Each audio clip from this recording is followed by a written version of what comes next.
Welcome to the Tabletop Gaming Guild podcast, a podcast all about the experiences and memories that playing games with friends and families can create. Speaking of memories, we're going to have a total party kill tonight on our very first D&D podcast episode, so everybody get ready. It's going to be a blast. Everybody but me. Me, Peter, I'm going to be running the game as the DM, and we've got James, Nathan, and Dan playing characters. And who here it's your very first time playing D&D? Anybody? That'd be mine. James, very first time playing. All right, welcome Nathan, to the addiction. All right. Nathan, you've played a little bit before, right? I've played like a couple, like starting up and getting to know the characters, but never actual prop or scenario or anything. Okay. Well, we're probably not getting to know characters tonight because we're just going to kill them off anyways. It's going to be fine. And My guy can run really fast. Well, that's fantastic. And Dan, you've played quite a bit in the past, right? That is correct. I ran games with kids back in the day under edition, 3rd edition, 3.5 edition. I played a lot of role-playing games in the past. This might be you know what? I think this might be my second shot at 5th edition because I remember sitting down and actually playing a one-shot. It was out of the Guildmaster's Guide to Ravnica. It was the adventure out of that book. All right, nice. Well, so we know who our players are, we know who our DM is, but let's meet our characters. So I'm going to go ahead and call out your name. When I call out your name, go ahead and give us the name of your character, give us their class and their race as well. And we're going to start with Dan. Dan. All right, tonight I will be playing Ginmac, the Flat Delver. I am a Dwarven Rogue. So he's going to be doing some stabby stab or some hidey hide. Which one's he going to be doing tonight? Hopefully a little bit of each. A little bit of each. Okay, a little bit of each. All right, and Nathan, who you bringing to the virtual table tonight? I got Ergophobe, a Tiefling Warlock, and the podcast viewers can't see this, but I'm in character. Fantastic. Dressed and ready to go. And James. I'm Eon Vess. I'm a human. And I'm a sorcerer. He was also known as AKA Mr. Awesome. Gotcha. Mr. Okay, Awesome, the sorcerer. Yes. And the lone human of the group. So we've got a human, we've got a tiefling, and we've got a dwarf. And that's fantastic. And a rogue, and a sorcerer, and a warlock. So everyone's starting off first level, so you're very squishy. So I'll be interested to see how you all role play your characters and the decisions that you all make. So the three of you have been traveling along the Sword Coast of Faerun, and you have joined up with some traveling merchants, mostly for the added security of other people. The trade route through here is not super dangerous, but at the same time, it's always nice to have some people who have the skill with a blade. And so you've been traveling along with these merchants under the auspices that, you know, if something crazy would happen, you could fend for yourselves. But at the same time, you're mostly just trying to travel around and see a little bit of the world, each of you having your own backgrounds and your own driving forces. Now, the three of you, did any of you know each other before you have joined up with this traveling merchant? Or is it kind of like... you're all just randomly thrown together? All right, perfect. I come from a pretty insular community, so I don't know any real people outside of my community. I'm just happy I'm the tallest person in this group. Are you the tallest person? I'm a human. Okay. Well, I don't know. I am a dwarf. Well, tieflings can be fairly tall, but okay. But yeah, so maybe the human is the tallest of the group. We'll find out. Possibly. Has the most hair. Most hair. Okay, perfect. I'm 5'7". Okay. As he writes, 5'7" and a half. 5'10". 5'10". Okay, 5'10". He's got a whole 3 inches on you. Yeah. All right. So the three of you have been traveling with these merchants, and you have left the main tradeway as you head further inland away from the coast to visit a smaller town where the merchants are going to go in. They're going to sell their wares, and they've been telling you that, you know, this is a place where it's a little backwaters, out of the way place called Succumber. Kind of a small town, and you know, whenever they go there, the locals are very impressed because the merchants always bring the news. They let them know about the wider world, what's going on. And the three of you, you're going to be out here. Who knows what you're going to find? You could find adventure, or you could find a nice place, quiet place to hide away for a little while. Who knows what's going to happen? But as you arrive in Succumber, you go with the merchants, and they let you know there's really only one inn in the place, and it's the place to be because it's the only place to be, and it's called the Tiny Fox. So the three of you, ready to call it an evening and to get a meal, I'm assuming at this point, unless you just don't eat, you would be going to the Tiny Fox. So are the three of you headed that way? Yeah, I'll go to the Sure. Tiny Fox. Yeah. Not quite as good as the Fat Fox, but the Tiny Fox will But work. the Tiny Fox will do, absolutely. Oh man, they better before we go, serve I'd like Fox. to, That's all I'm gonna say. Approach the head of the merchants and see if I can get our room and board covered. Oh, okay. Yeah, absolutely. So you want to find out if they would maybe cover the room and board for you. You get a slightly skeptical look from the head of this group, but go ahead and give me a charisma persuasion roll as you test out your persuasion skill. Okay, I rolled a 15 plus persuasion plus 3, so it's an 18. 18. So tell me what exactly you say to this merchant to persuade him to cover your room and board. Well, sir, we're here protecting you, keeping you safe. It's my understanding that you're not really paying us a whole lot. It just seems reasonable that you cover our costs, food, a little alcohol, and some place to stay. Yeah, it's true that I'm not paying you much, as in I'm not paying you anything. But sure, yes. The Tiny Fox is a cheap inn, so sure. For the three of you, for the little bit of help that you've given us along the way on the road, yeah, I'll cover your room. I'll cover the drinks for the night, and I'll cover your meal. Just don't go too crazy, okay? Rounds for thou. All right, I just nod approvingly at the tiefling over there that just secured me my dinner. That's really cool to me. And as you begin to make your way into the Tiny Fox, he says, "You're going to be looking for Emery. Emery is the innkeeper. Let him know that I'm covering your bills for the evening. He'll send all the bills my way, and I'll take care of things." So you got volunteered to talk to Emery. So the three of you make your way into the inn, and this place is bustling. There are people everywhere, and you're assuming it's probably because the merchants have arrived. Everyone has shown up tonight kind of for a meal, but really they're here to find out what's going on in the world. And the merchants, as they walk in, they come in, they sit down, and everyone's eyes kind of turn to them. And now a couple of you, especially our tiefling friend, you definitely see some people, their eyes catch you as well. They're a little taken aback maybe. You look around and the place is pretty full. All the tables are covered. The stools at the bar are taken. And you realize pretty quickly the town is mostly made up of humans. You do see a couple of halflings nearby, but they're kind of off on their own in a table. But pretty much the rest of the town is just made up of humans, and so a tiefling possibly could just be catching them off guard.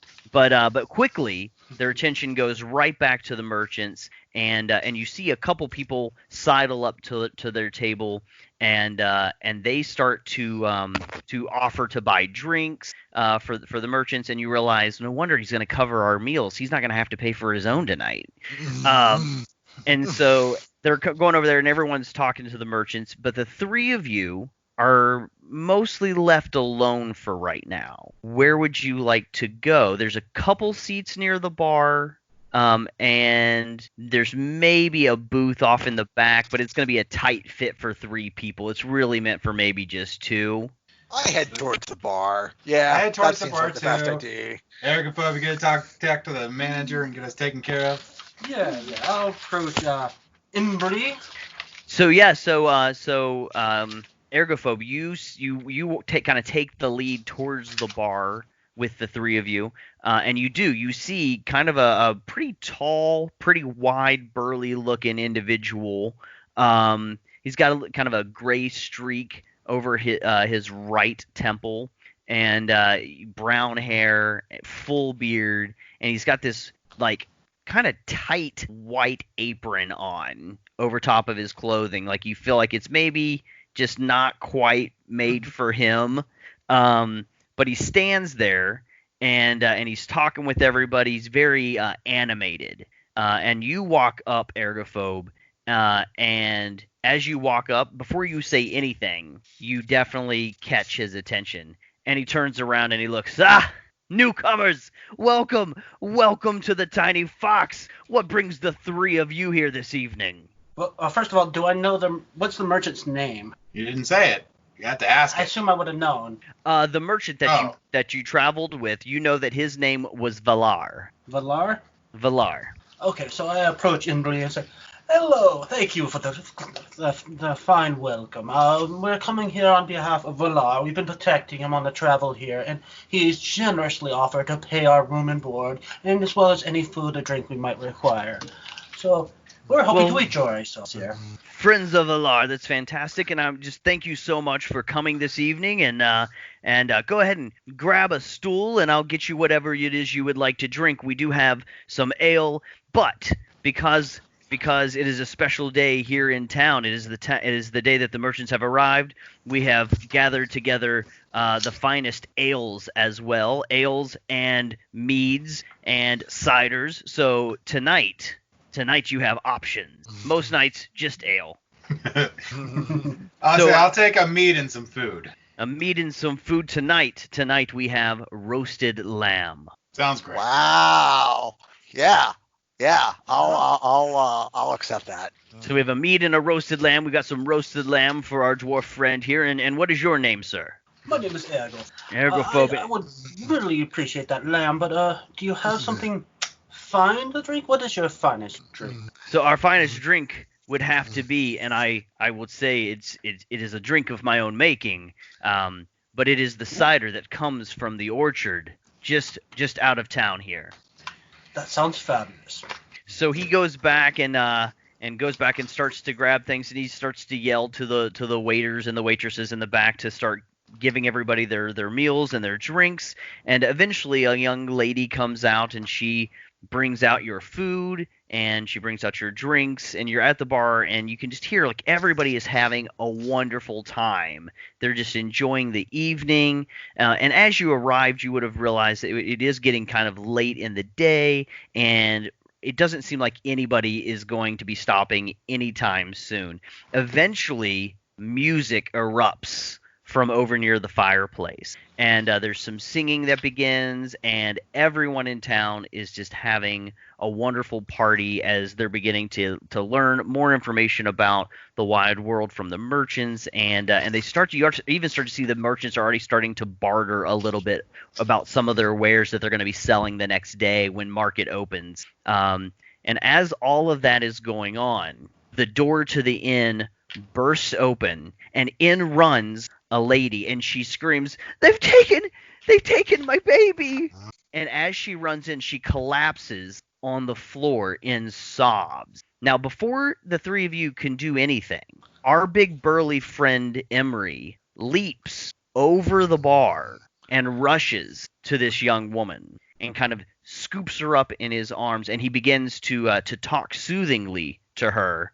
And you can see that everything else, like the music has stopped, the people have stopped talking, everybody is focused on this individual. And as he's talking to the woman, he looks up and he says, "We need help. We need help. Anybody, we need help." And he's looking around the room to see if anyone is going to offer up assistance. This is one. I take a swig of what the my deal meat is. and walk over. Eon, Can't eat food. Eon, you walk over, and as you begin to walk over, you can kind of see this light come on in Emery's eyes, you're the first person to kind of make a step towards him in his time of need. And he says, I've not even learned your name yet, but would you be willing to possibly help? This is my niece, Marika. She says that some wolves have just attacked her home and taken her child. The wolves have taken your child. Yes, her child, not my child, her child. This is my niece. That's a figure. All right. So yeah, I'll help with that. That sounds a little unusual to me. It does. Do wolves actually do that? So Jinmac, go ahead and give me either like a nature or an animal handling check to see if you're obviously a little skeptical, but go ahead and give me a check just to see. Give me a check just to see if you maybe have ever heard of animals acting in this way before. I just want to eat my dang lamb. I'm gonna go save this baby, come back, and eat my food. Well, yeah, I probably don't have a clue. I rolled a 5 plus 2 as my in modifier for knowledge nature. You're like, so. this sounds normal. Yeah, with that roll and your knowledge of creatures, as far as you know, this seems out of the ordinary. Okay. Like you've definitely never heard of a story of animals like going into a home and just snatching a baby out of a home. So even to you, this definitely seems odd. But again, is Eon the only one who has walked over, or have the other two walked over as well? I'm still sitting on my seat, Okay. just listening. And All right, I'm in the same situation. I'm trying to assess the situation. So I'm gonna ask them where the house is and give me any details you got. So What's the kid look like? What's happening? Emory stands and he says, Lily is the baby's name, and she's only 2 years old. And Marika's home is on the edge of town, just south and just across the river. It's not that far away, but I'm headed there now, and I'm gonna go see if everything is okay or what I can figure out. But I would love to have some help if at all possible. And again, Eon, you look around. Nobody else seems to be stepping up. So that's equally odd to me. And I throw my voice so I'm talking like I'm next to him, even though I'm far away. And I'm going to request, sir, can we perhaps get one of those live lambs and maybe use it as bait? And if you have some traps, that would be excellent. You're asking who about a live lamb? Emery. Okay. But it's just from a voice that's like coming by. Yeah, like he's like looking around, like where is that coming from? I just like wave. Oh, okay, and you wave. So with you talking to him and kind of waving over, then he will bring Marika with him, and he will walk up to the bar to you, Ergophobe, and will say, I will give you whatever you need to possibly find this child. I don't have much, but I will give you whatever I can. I'm sure I can scrape together. And you see him kind of like trying to calculate in his head. I don't have much, but I could definitely give you 100 gold. I mean, like that is a small fortune for me. That is about all that I have. But there's nothing more important to me than my niece and her daughter. Now I'm more interested. Not that I'm cold-hearted or anything, but he just mentioned money, I still suspect that something's amiss. I'm going to try to look over the crowd that's in the bar, see if I can't pick out somebody else who might know of the underworld dealings in the area. Sure. So go ahead and give me a perception check as you kind of begin to look through the crowd to see if you can find somebody that you think might know a little something about the town. While I see that he's looking around, I tell him, hey, I'll be over by the my food eating. Let me know when you guys are ready. Okay. So yeah, I'm looking around the bar. I rolled just a 3 plus 2. It's going to be one of those nights, guys, where I'm not going to roll well at all. Yeah, as you look around, I mean, the only people that you see who might know, like obviously anyone in this inn is going to know more about the town than you. You're new here, right? So you could talk to anybody in town, and see. And so the only person that catches your eye right away, though, is you do see a table of individuals who have been keeping mostly to themselves for the evening, and you also have noticed they don't seem to be drinking as much as the rest. They have on some leather jerkins with a little pieces of armor as well, and so you automatically get the idea that this is probably some of the local militia. Oh, okay. In town, and so maybe and they're not stepping up. They're the local militia. They're not stepping up. Yeah. So far, they are not. Haven't seen them really do too much to move. And so, if you wanted to, you could go talk to them, but that is up to you. No, I just finished my drink, and then I tell these two jokers that we should go. So Before we go, yes. I want to talk to Emily a bit more, get a description of the child. And meanwhile, I'm using minor illusion to try to replicate what he's describing. Just kind of showing off a bit. All right. While these two people are talking, since he was looking around and stuff, I finished my lamb and I started eating the dwarf's lamb. Fantastic. No, I don't allow it. Ergophobe, as you begin to ask Emery about the child, he says, I can tell you all about her, but I've got to go. I can't wait any longer. I'm going to go look. I'm going to go. If you want to hear about the child, I'll tell you on the way. All right. I get up to follow him. You follow.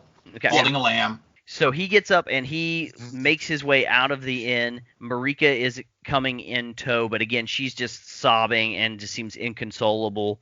And he makes his way out of the inn, down the road. He crosses over a small bridge that crosses the river that runs to the south of the town. And then he kind of eventually, it seems like he's almost out of the town. Like, you don't see a whole lot of homes on this side of the river, but there is one standing building that definitely looks a little worse for wear.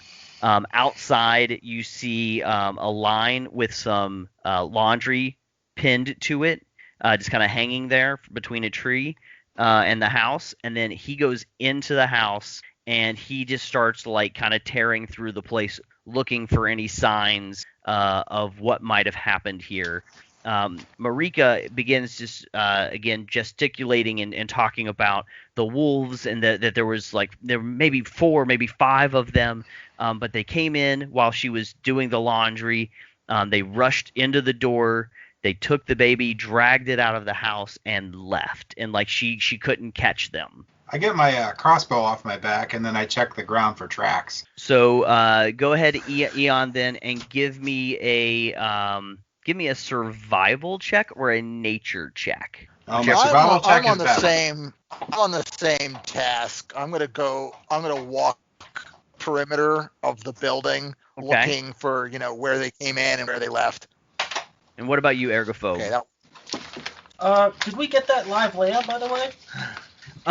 He would tell you he does not have a live lamb. He killed his lamb for the meal tonight. I got a 17 plus 2, so I got a 19.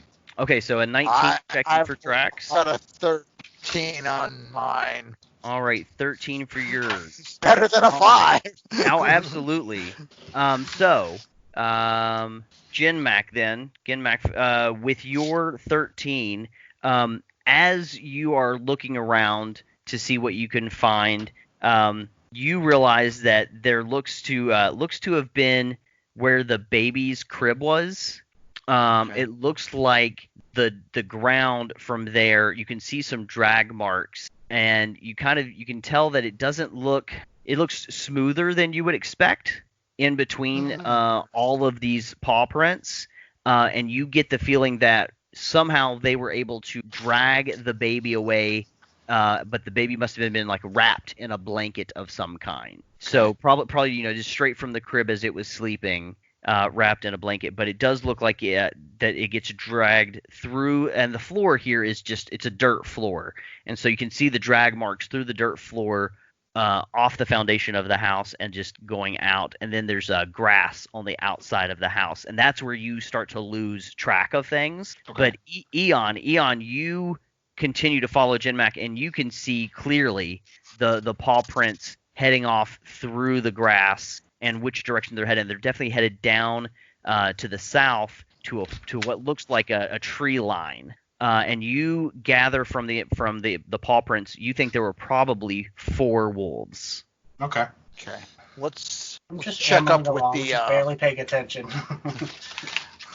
let's check with the guy who is rummaging through the house, see if he's okay before we wander off. Yeah, definitely. Oh, yeah. See what he's rummaging around for, because it doesn't make any sense that he's rummaging around the house. I mean, why is he rummaging around the house?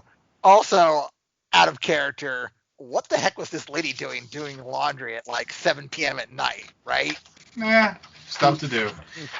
So eventually, though, you see that Emery, while you guys were doing all this searching, he has kind of stopped looking around the house, and he's just holding Marika, and he looks to the 3 of you and says, "I don't understand what is happening, but the only thing I can think, but it's been so long, we were sure she was dead by now. It's been a long time, long enough that most people probably would just consider it local folklore, a folk tale, an old wives' tale. But it's said that there is a witch that lives in the woods to the south of town, and that this witch every so often would steal a child from the village, but not in my lifetime. It was a story that my mother and her mother would tell to scare the kids, to keep us in at night.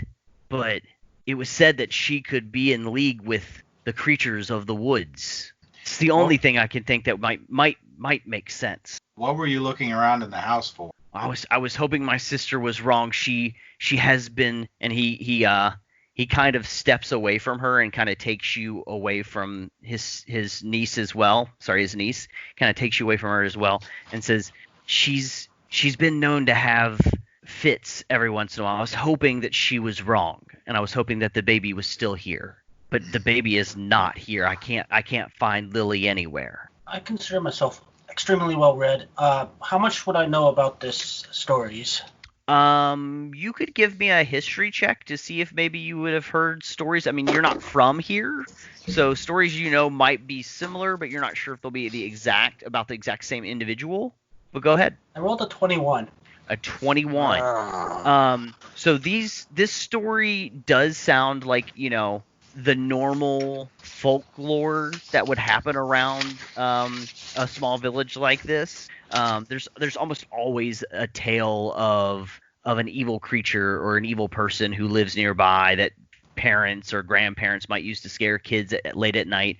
But that there actually has been other villages in and around the Sword Coast that specifically reference a witch living in the Misty Woods, the Misty Forest, and that is the wood that this town is not too far from. There are other towns in the area that are probably within a day or two of the Misty Forest, and each of those towns have this very similar story, and they've all been shared in one way or another. And so you are assuming, I think, Ergophobe, that obviously these stories must all be stemming and relating to the same individual, if this individual is real. Of course, I let everybody know what I remember.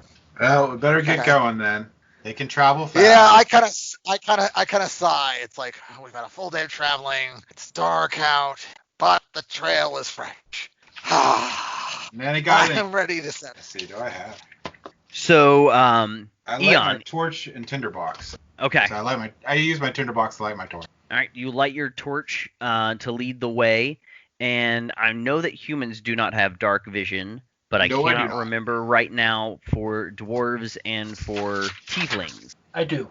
The tiefling does. So I keep my torch in my left hand and my crossbow in my primary right hand. I found it. I've got dark vision. Okay, fantastic. So Eon, you've got your torch, and you I'm assuming at this point maybe leading the way, since you were seeing the tracks of the 4 wolves the best out of the 3 of you. I'm assuming I am. I'm following the tracks. I don't know what they're going to be doing, but I'm following the tracks. All right, so you begin to follow the tracks, and the tracks do lead south, and they lead towards this this line of trees that you see to the south, and you the other two you follow as well, and pretty Wait, have we ever gone quickly across an open field yet? you are crossing an open field right now. Yes. Oh, that's awesome. All right, well, whatever. I'm in there. All right, keep going. Okay. All right. So you cross through this field, and you now are at the edge of the wood. Okay. All right, do I see the Do tracks? we do we still have a trail? You still have the trail. The trail leads in. You don't see what you would consider to be like a normal trail through the wood. You just see the trail that these wolves dragging the baby have left. Well, that's all I care about, so I'll That's, keep following that. Yeah, no, that seems good. All right. So the three of you begin to walk in, and very quickly, it's very narrow through here, and so you can either be walking kind of like in a straight line, or if you kind of spread out a little bit, you're going to have to spread out a little farther than you might normally, because trees will be in between you. Can they see the trail at this point? They have not said that they're looking for it. Are you guys looking for the trail? Because if they can find it, I'll put out the torch. I realize that. Yeah. No, I want to keep tabs of where the trail is. Okay. As much as possible. All right, If you then want me to roll again, I will. I would like if you to you're- go ahead and give me a roll. This time you can give me a roll with advantage, since you've been following Eon and looking for the trail. Sweet. I got 12 d20s. Watch them both be terrible. Yep. I got a 3 and a 5. So as the dwarf, do you feel comfortable following this trail? Nope. Okay. I'll just keep the torch lit and keep going. All right. Apparently, I don't know forest trails. Put me in a city and I'll be fine. All right. So, Eon, you feel you must continue to lead the way, as you seem to be the one who's keeping the eyes on the trail the best. And so at this point, then, we're going to have you guys go in kind of like a single file line as you begin to walk. Eon, you'll be leading the way. And who wants to walk in the middle? That'll be me. All right. Ergophobe, All you walking in the middle? no, I don't have a problem with taking up the rear. No. The dwarf's like a child. He might get captured. Well, Yeah, I don't think so. Jinmac takes the It would back. take more than a wolf or two to drag me away, let me tell you. So as you continue to walk, I would like at this point for everyone to go ahead and give me a perception check as you are walking through the woods. You fail horribly like I have. 4. My total is... Apparently I just run into the bad guys. All right, so Ian got a 4, and Jinmac got a 7, and Ergophobe? sorry, I lost you for a second. For you? Yeah, sure. All right. What am I rolling? Perception. Perception. Oh, God. All right. 19 plus 1. So 20. 20. All right, so it's 20. All right, so Ian, you are incredibly focused on following this trail, and you're doing great. You've not lost it. You know exactly which way these wolves have apparently dragged this child. Jinmac, in the back, it's a little harder to kind of keep track of things. There's for some reason some human has lit a torch and is like killing your night vision in ahead of you, and you're just like, what is with this human? But Ergophobe, you all of a sudden start to notice you're not trying to keep an eye straight ahead, because again that light is right ahead of you, but you've been looking off to the sides, and you notice shadows moving along the edges between the trees on both sides of your party. They're kind of real quick flashes low down to the ground, running between the trees. You think maybe 2, maybe Sorry. So you see either side of you there's flashes. Yep. And they are shadows shadows. Yeah, shadows on either side. And what he said, 1 or 2 of them? You're thinking maybe 2, maybe 3 creatures that seem to just be like swiftly, quietly running through the wood. Okay. I tap Eon on the back, and I use Thaumaturgy to put out his torch. Okay. Oh. All right. Give me one quick second here. So you want to go ahead and put his torch out for him. I'm very proud of myself just now. I spelled Thaumaturgy right. There you go. Always worth that. Okay. Yeah. So you use Thaumaturgy and you just snuff out the torch. Oh, great. Now I can't see anything. After you tap Eon on the shoulder, and are you saying anything to Eon as you do that? Are you? Okay, hold on. It's okay. Can you hear it? Yeah. All right. So you saying anything to me while you turn out my torch? I say, get out quietly. I whisper in no motion, everybody to. So at Get down this and point, point towards I know what those hand signals mean immediately. And when the torch goes out, I know something's up. So yeah, I start looking around for whatever he saw. See, can't spot what's going on. I get down because I can't see anything. So I'm just down on the ground here.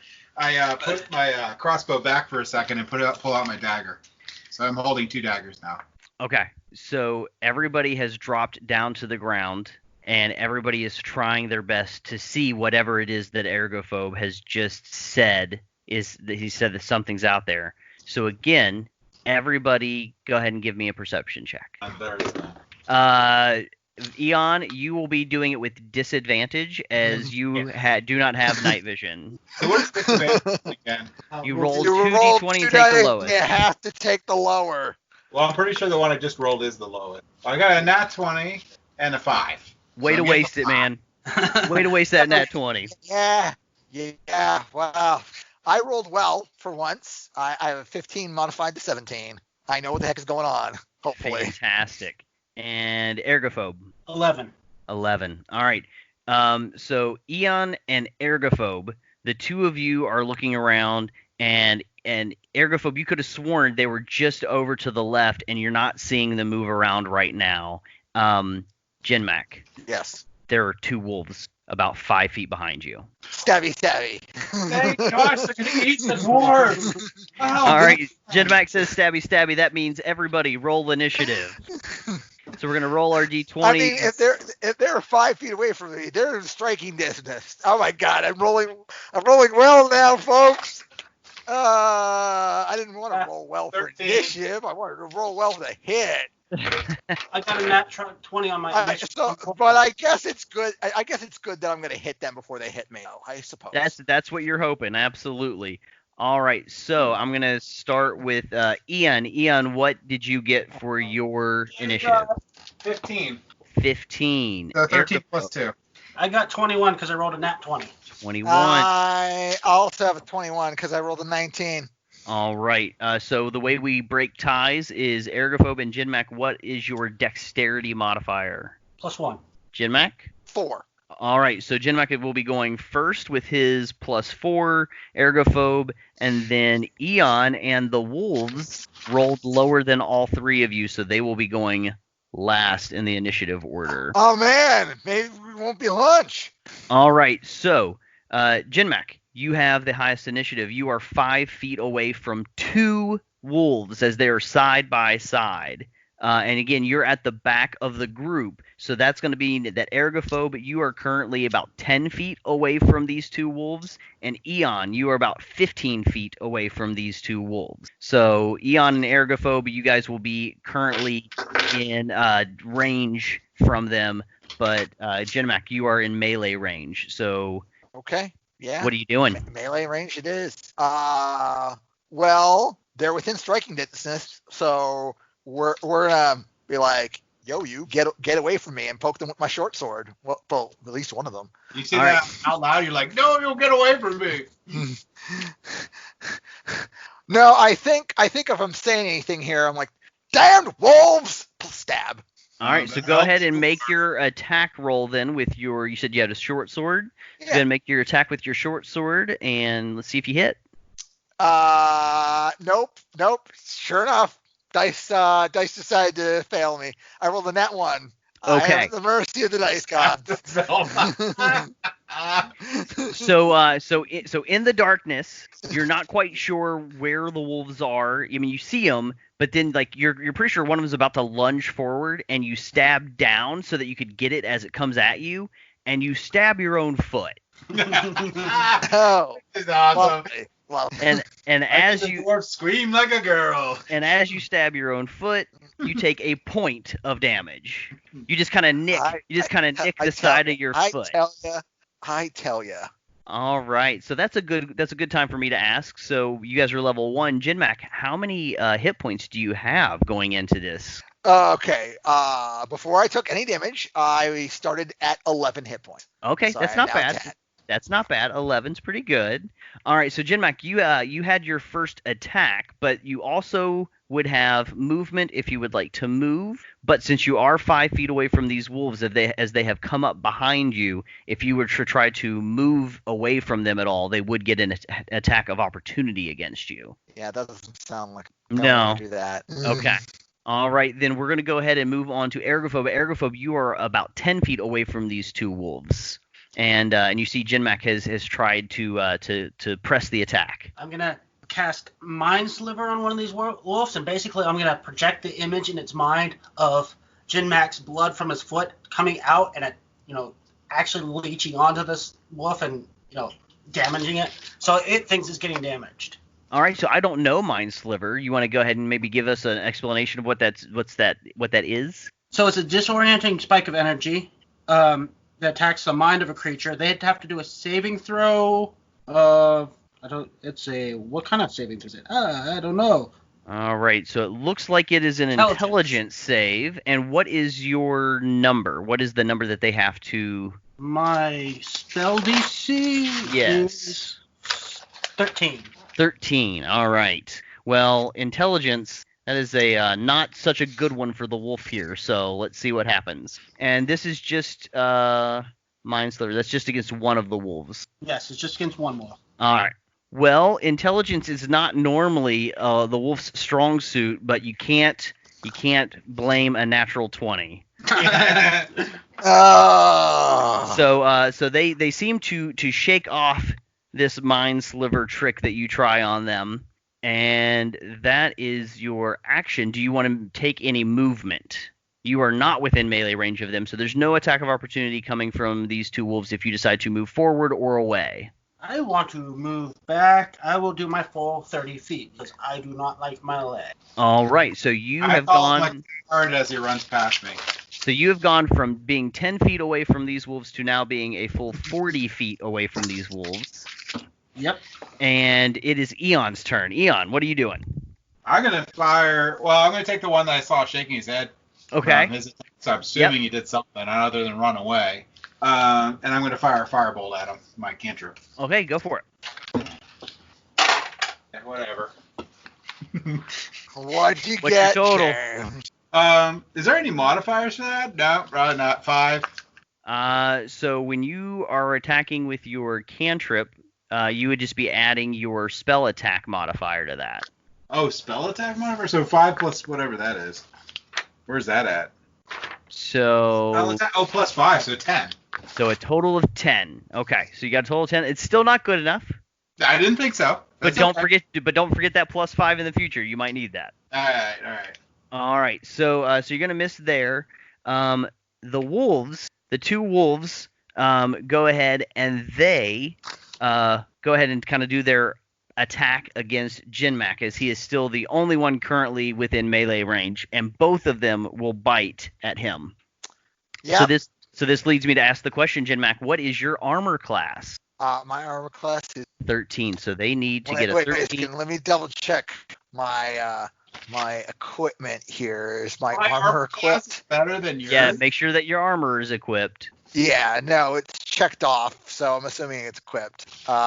Base 11 plus 2 dex checks out. Yep, I'm on 13. Okay, all right, that's right, because you're probably not wearing a shield or anything. So, all right, so the wolves will go ahead and attack. All right, one missed and one hit, so the one will definitely be doing a little bit of damage to you.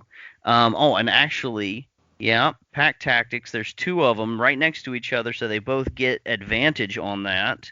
But those two were really bad rolls though. So still only one hit, and it is going to do. It's gonna be the world's longest wolf fight with all of us rolling ones and stuff. It is going to do a total of 4 damage to you, Jinmac. Okay, 4 damage. I recorded it. All right, so those two go ahead and take their attacks against Jinmac. And at this point, I would like Ergophobe. Ergophobe, could you do me a favor and make a perception check real quick? Oh, good. You're gonna run into something else and die. I'm in the middle. I'm safe. This is great. 8. 8. All right. There might be Ergophobe. another wolf out there. Ergophobe, Just yeah. FYI. Ergophobe, you do not see the third wolf that was coming from the other direction in their pincher movement against you guys, and he attacks you. I'm fine with it. This is good. I might say And he gets Ergophobe. Ergophobe, all of a sudden, as you're backing away from the other two wolves and the rest of your party, you feel a little nip at your bum. Ooh. Oh.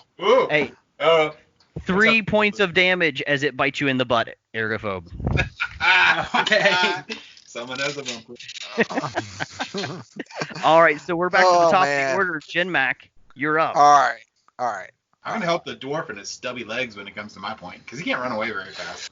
I'm sorry. On the They're pretty much D&D on Beyond right character sheet, there's something listed here under bonus action in combat. It mentions 2-weapon fighting. Now, my memory of 3rd edition is that 2-weapon fighting, usually you take penalties for doing that. Is that still the case? So with 2-weapon fighting, you can make one attack, your regular attack with your weapon, and then you can attack with an offhanded weapon. The offhanded weapon, you do not get to add to the damage, I believe, on that one. So let's double check that.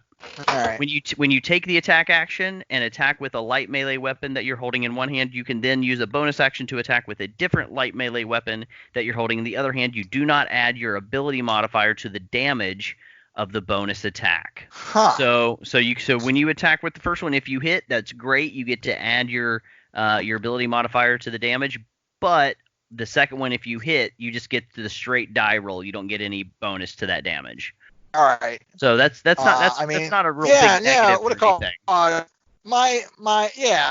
My bonus damage here is only 2, and getting the extra attack in seems more helpful than not in this case. Absolutely. So you would go ahead and make your first attack with your your regular hand, Yeah. and So then we're pulling out one of our daggers to go stabby. We'll go double-handed stabby. Sounds good. Short sword and dagger. Yes. All right. So for the short sword, we've got a grand total of 6. Okay. One of these will hit, hopefully. The dagger has a grand total of nat 20 plus 4. All right, nat 20 plus 4. There you go. But that's good. So you still got a critical hit with your offhand. So you're going to get to double. So you're going to get to double the damage. You're going to roll your d4 twice and add that together, and that's how much damage you do. All right. Dagger pegs him for 5 points. 5 points of add my bonus damage. All right, that wolf yelps back in pain as when you miss with the short sword, you come in with a follow through with your dagger, and your dagger actually catches it pretty good full on in the chest, like kind of between the two front legs, and it rears back and actually shies away from you a little bit, as it was not expecting that pain. All right, and then it is Ergophobe. Ergophobe, you are 40 feet away from 2 wolves, but you're 5 feet away from another one. So you're in melee yet again. I can take one more attack. I want to get rid of this pack king. I see they're working together. So I am gonna. Oh, it's not gonna work because they can't understand my language. So I'm gonna have to mind sliver again. So this time I just project images of the wolves attacking each other and make it think it's getting injured again. So again, it has to do. This is the one 5 feet away. It has to do an intelligence saving throw. All right, maybe it won't roll a natural 20 this time. Oh no, it will. It will. All right. What is the mechanical effect of this spell? It fails its save. It fails, so I get to roll a 1d6. Get 6 psychic damage. Then on its next turn, it must roll 1d4 and subtract that from any of its future saves until my next turn. Okay. Did you roll your d6? I did 6 damage. 6 damage. All right. So you do 6 damage to that wolf. It all of a sudden kind of like pushes its muzzle down into the ground as the visions that you put into its mind just kind of start to cause it mental pain, and it kind of like starts to make that whimpering noise that dogs do, and it just kind of like rolls its head down into the mud on the ground. And so then it is Ian's turn. Ian, you've I got help the dwarf. all right. Are you gonna move into a melee range or? No. No. Okay. All right. Yeah. So you're still 15 feet away currently from the wolves I that think are I attacking him. just- Firebolt Eh, is 120 feet. James, Yeah. it's still pitch dark. I can see for 50 feet. But you're being eaten. All right. Well, you know what? I'll move 10 feet closer, so I'll be like 5 feet away from Jinmak. Yep. So that at that point that would put you right in melee range. But And I'm so still I gonna firebolt. well, I was gonna say, so I will tell you though, when you're within melee range, ranged attacks have disadvantage. All right. Well, I won't do that. I'll be Okay. back far enough that range attack don't have disadvantage. So you're just 10 feet away, and you're gonna shoot those firebolts out there. Are you shooting at the one wolf that I'm Jinmak shooting has hit, or one. the injured one? Okay, go for I'm it. trying to hopefully that he's disoriented so he doesn't move very much. All right. Here goes my nat 1. You ready? Yeah, here we go. Let's see. Yeah. Yeah. We need to Ooh. roll one tonight, folks. I got 15 plus 5, so 20. Oh yeah, you definitely hit with that firebolt. Go ahead and do some damage. All right. Let's see what this happens. 3 damage. All right, so firebolt, you rolled a d10 on that one, Yeah, and I got a 3. and a 3. All right, let's see here. That was this one. So when you hit it with that firebolt, it is now the wolf's turn. That wolf immediately beats it out of there. You see like some flickers of fire coming and singeing off of its fur, and it just yelps and it rushes away from you guys off into the distance. But before it fully runs though, Jinmak, it's running away from you now. Well, no, it's going to use that as its action, so it's going to disengage. So no attack of opportunity. It runs off into the woods. The other wolf that was standing right next to it is going to go ahead though and kind of like rush in and try to get Jinmak one more time if it can. Didn't learn from its pack mate. Yeah, we're gonna have to learn it. Yeah. Let's see here. Nope, that one's gonna just miss you, Jinmak, with your Whew. armor class of 13. And then Ergophobe, the wolf that is on you that is currently like kind of cowering in the mud, the full force of your spell kind of takes effect, and it doesn't seem like it can really focus. It turns and it runs as well. All right. So then it is back to the top of the order with Jinmak. Jinmak, there's one wolf standing in front of you. Try not to. Yeah. Well, yeah. I guess we're getting this one to at least run away as well. So we'll do the same focused attack business that we did last time. We'll come at it with both blades and hopefully teach it a lesson. All right, let's see what you can do. The short sword is a 14. 14 is And the one more than dagger- you need. The dagger happens to be at 22. So Oof, yeah, 2 hits. yeah. Just want total damage here, or? Yeah, just go ahead and give me the total damage. Low rolls on damage. I only have 5 damage between the 2 hits. 5 total The damage. short sword was 4, and the dagger was another 1. Okay, and with the 4, did you add your bonus to that damage on that? Yeah, Or is that yeah. okay? It's the nat 2 plus. Yeah. All right. We're so bad at rolling. We're so bad. All right, so you have Hey attacked guys, that wolf. hey listeners, you know we're not faking it. Definitely not faking it. Definitely not faking it. Ergophobe, the wolf that had been on you is gone. You are now 40 feet away from the wolf that is attacking Jinmak. Jinmak seems to have just damaged it quite a bit. What would you like to do? Try my mind sliver once more, but I'm gonna try to finish off the one that's still around. Again, it's an intelligence saving throw. Yeah, just make it think I'm stabbing it a 3rd time. That'll be great. Yeah. I have a projectile 3rd arm coming out of his back like another knife. Yes, it did fail its save. Okay, so 1d6, so 2 damage. 2 Damage. damage. Oh boy. But it's a disadvantage on its next saving throw. Oh, okay, that's true. The original one's gone now. The disadvantage is gone for that one. Yeah, that one's gone. Correct. Eon. I'll help the dwarf. Again, seriously? What are you gonna help him for? He needs to buy new footwear now. I don't know. Better not suck up all our gold. All right. Oh, I got a 19 plus 5, 24. All right, Oh, do dear your Lord, damage. okay. Oh, that wasn't as good. 4 damage. And 4 was exactly what it had left. Yay! So I got that back up and I'm like, that's how it's done. that is You one guys wolf. suck. That is one wolf that is not getting away. As it is hit with your firebolt, it is struck directly in the chest, and it just falls over at Jin Mac's feet, dead. All right. All right. Jim Mac loots the wolf. No, he doesn't do that. Did you guys? I don't think I have sufficient knowledge nature to know how to skin this thing. No. No, that's okay. I'm asking, are any of you guys healers or anything? You got any healing anywhere? What's your health levels at before we move on here? I can't heal. I can't heal. All right, whatever. Let's keep going. I can't heal, so All right. Can I see the trail again?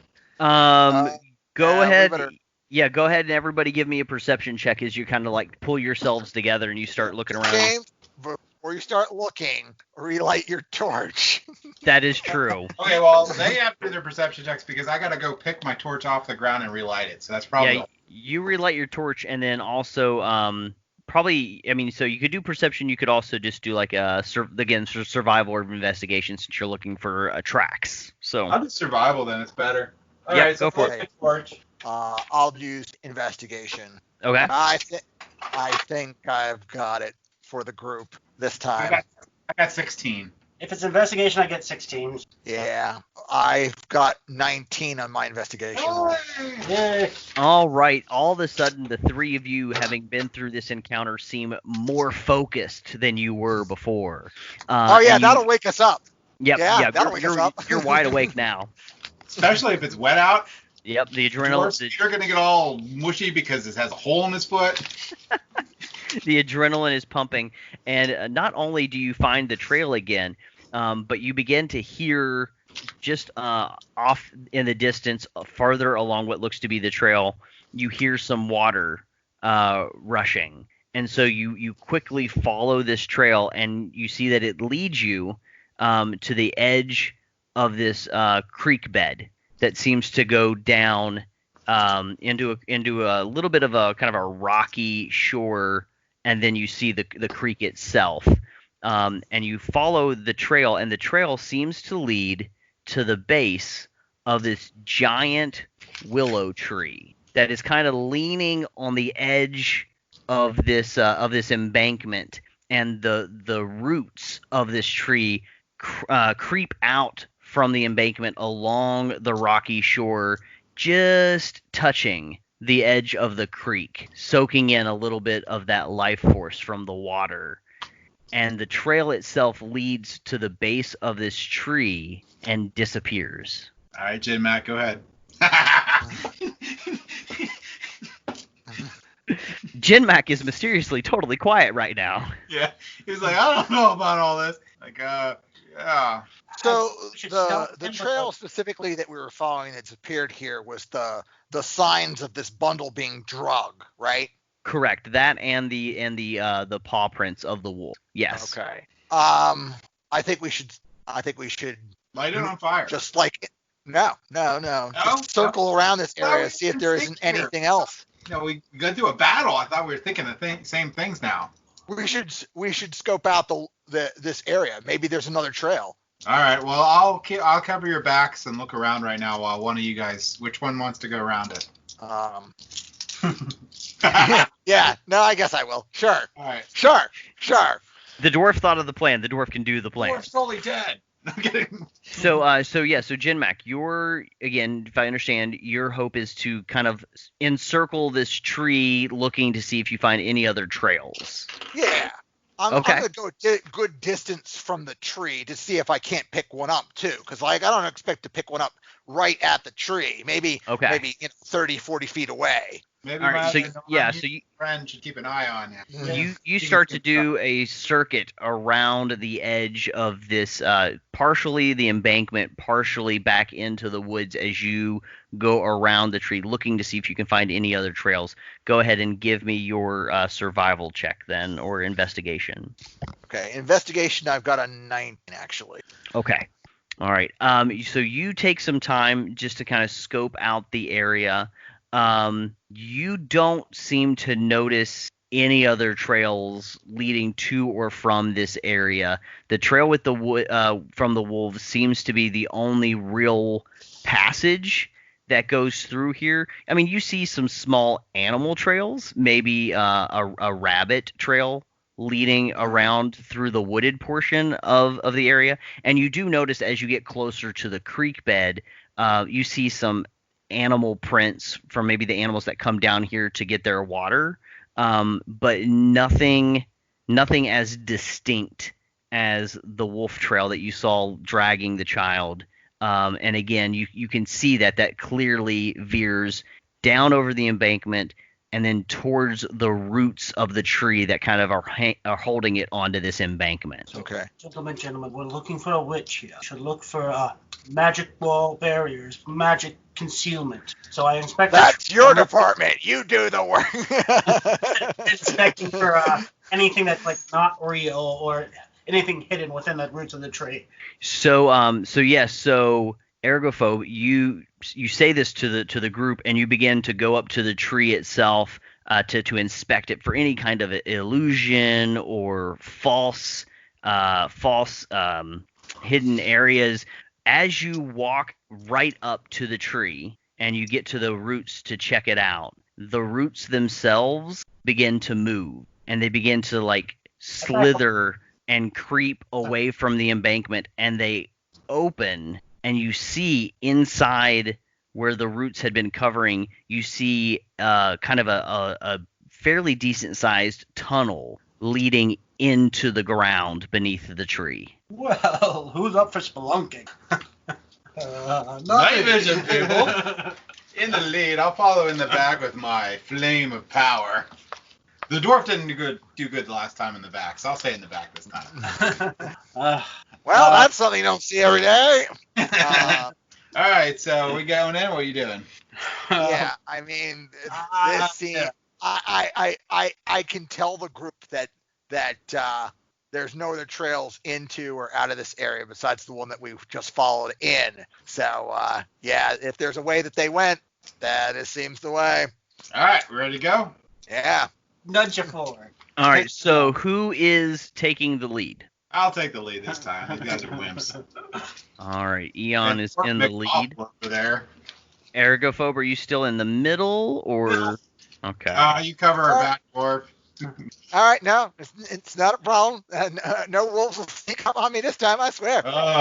Simply get eaten. I keep half an eye over my shoulder, Pete, from now on.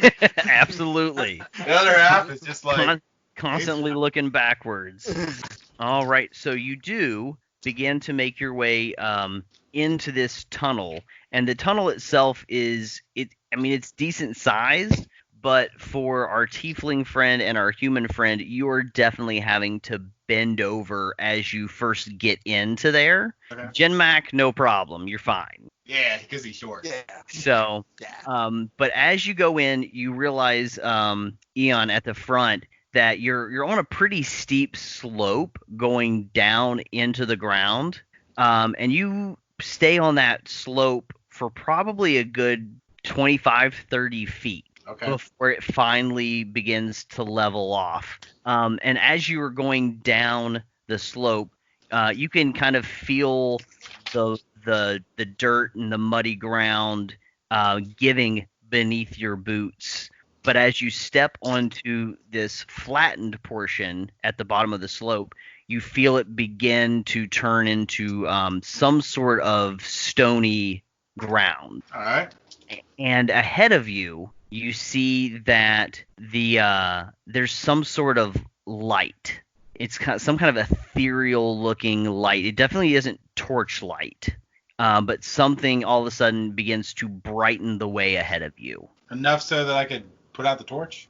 You believe that you could probably see just fine without the torch. I'll put out the torch, because then I'm not like a little beacon of light. So yeah, so you go ahead and you snuff out your torch, and your eyes. It takes a second for your eyes to adjust, but then yeah, there's definitely wherever this light is coming from. You don't see a source for it, but it's putting off enough light that you can see just fine, and you can see that the path ahead is just a straight, narrow path. The walls here still seem to be somewhat of dirt, like you would think of for being underground, and you do see some of the roots coming in and out of the walls that you know must be the roots of the tree that is above you. But the ground itself, now that you can actually see it with this light, it doesn't look to be the stone or the rubble that you were kind of half expecting it to be. It almost looks to be more paved in a way, some kind of like solid mass of stone. Okay. All right. So it's not like totally rough like a cave floor. It's like hewn, but it's also not like cobblestone. Is what I'm getting, right? Yep, Yeah. absolutely. Well, wolves developed opposable thumbs. Let's go. All right, so Opposable thumbs, my arse. Eon is nonplussed by all of this and continues to make his way forward, leading the way for the group. You do also start to kind of feel a bit of a presence. The hairs on the back of your neck kind of begin to stand on end the further through this path you progress. But nothing else seems to be really out of the way normal, out of normal, until you get to the end, where all of a sudden the path kind of takes on a slight oval shape in this one room at the end of this hall, and you see 3 doors standing before you. One straight ahead, one to the left, and one to the right. All right, do I see anything else in the room at all? Anywhere? You see nothing. Nothing else here except for these 3 doors, and the walls are now no longer the muddy walls that you had been seeing along the hallway before. All of a sudden now the walls themselves are also solid stone wall. All right, well, get out your weapons, and who wants to go through the door first? Well, is there anything written on the doors? Any symbology? Anything indicating anything? Ergophobe, go ahead and give me a perception check since you're the one who's asking about the doors. 8. All right. 8. Dungeon territory. The only thing I know about dungeon territory is that there's traps. The only thing that stands out to you, Ergophobe, with your 8 is one thing is obviously different about the middle door. The middle door is the only one that has a keyhole. Okay. All right, well, I guess I check out the middle door. Okay. No. I put my hand in front of the stupid human. Let me check out the middle door. All right. Check out the middle door. The rogue of the party says, I got this. All right, dwarf, go. So I'm just going to step close to the door, and I'm going to just take a close look at, like, the perimeter, the lock, whether or not hinges are visible, Absolutely. scoping out the territory, which I'm sure I'm familiar with. Yep, give me that investigation check. Anything unusual? Yeah. Gonna get a nat Investigation, you say. 11 plus 4, 15. Not bad. All right, 15. So as you're looking around, you have checked all 3 doors kind of around the edges. You're looking for any kind of tripwires. You're looking for any kind of secretly concealed, spikes or whatever that's going to shoot out and stab you. Any trap doors beneath the doors themselves that you might fall through. And you do not see anything in the way of traps on these doors themselves, and you've given it a good thorough once, twice, 3 times over before you're going to let anybody go touching any of these doors. And again, the only thing that you also see different is that this one door has a keyhole. Now you've been a little closer to it and gotten a little bit of a better look. That keyhole the keyhole seems to be what you think to be probably solid gold. What? What's the door made of? Wood? Yes, all 3 doors are just made of wood. All right, I'm gonna take a close look at that lock. I'm gonna take a very close look at that lock. I'm gonna break out my kit. Well, first of all, we'll just does the door open towards me or away from me? You would think that the door is probably going to be opening away from you. Okay. All right. So we'll just give it a light tug to make sure that it is in fact sealed, that it's locked. Okay. You give it a slight tug, and yes, the door is locked. Okay. All right. Now we're gonna take a look at the lock. We're gonna try to break the lock. Okay. All right. So you getting out your tools? Yes. All right. So go ahead and give me your sleight of hand check with your tools. So you should be getting, I think, like a double proficiency or something like that with your tools, your thieves' tools. Interest. Yeah, I am proficient with thieves' tool. Does that give me an additional bonus here? Let's see here. My sleight of hand is +4. My dex is 2. My proficiency is 2. Proficiency with these tools lets you add your proficiency bonus to any ability checks you make to disarm traps or open locks. And music to my ears. So yeah. All right. So I get double my proficiency to this roll. So +2. Okay. So what's your regular proficiency is +2, correct? All right, and you're making a sleight of hand check using your tool. So what's your bonus on your sleight of hand? +4. Are you already proficient with it? Yes. Okay.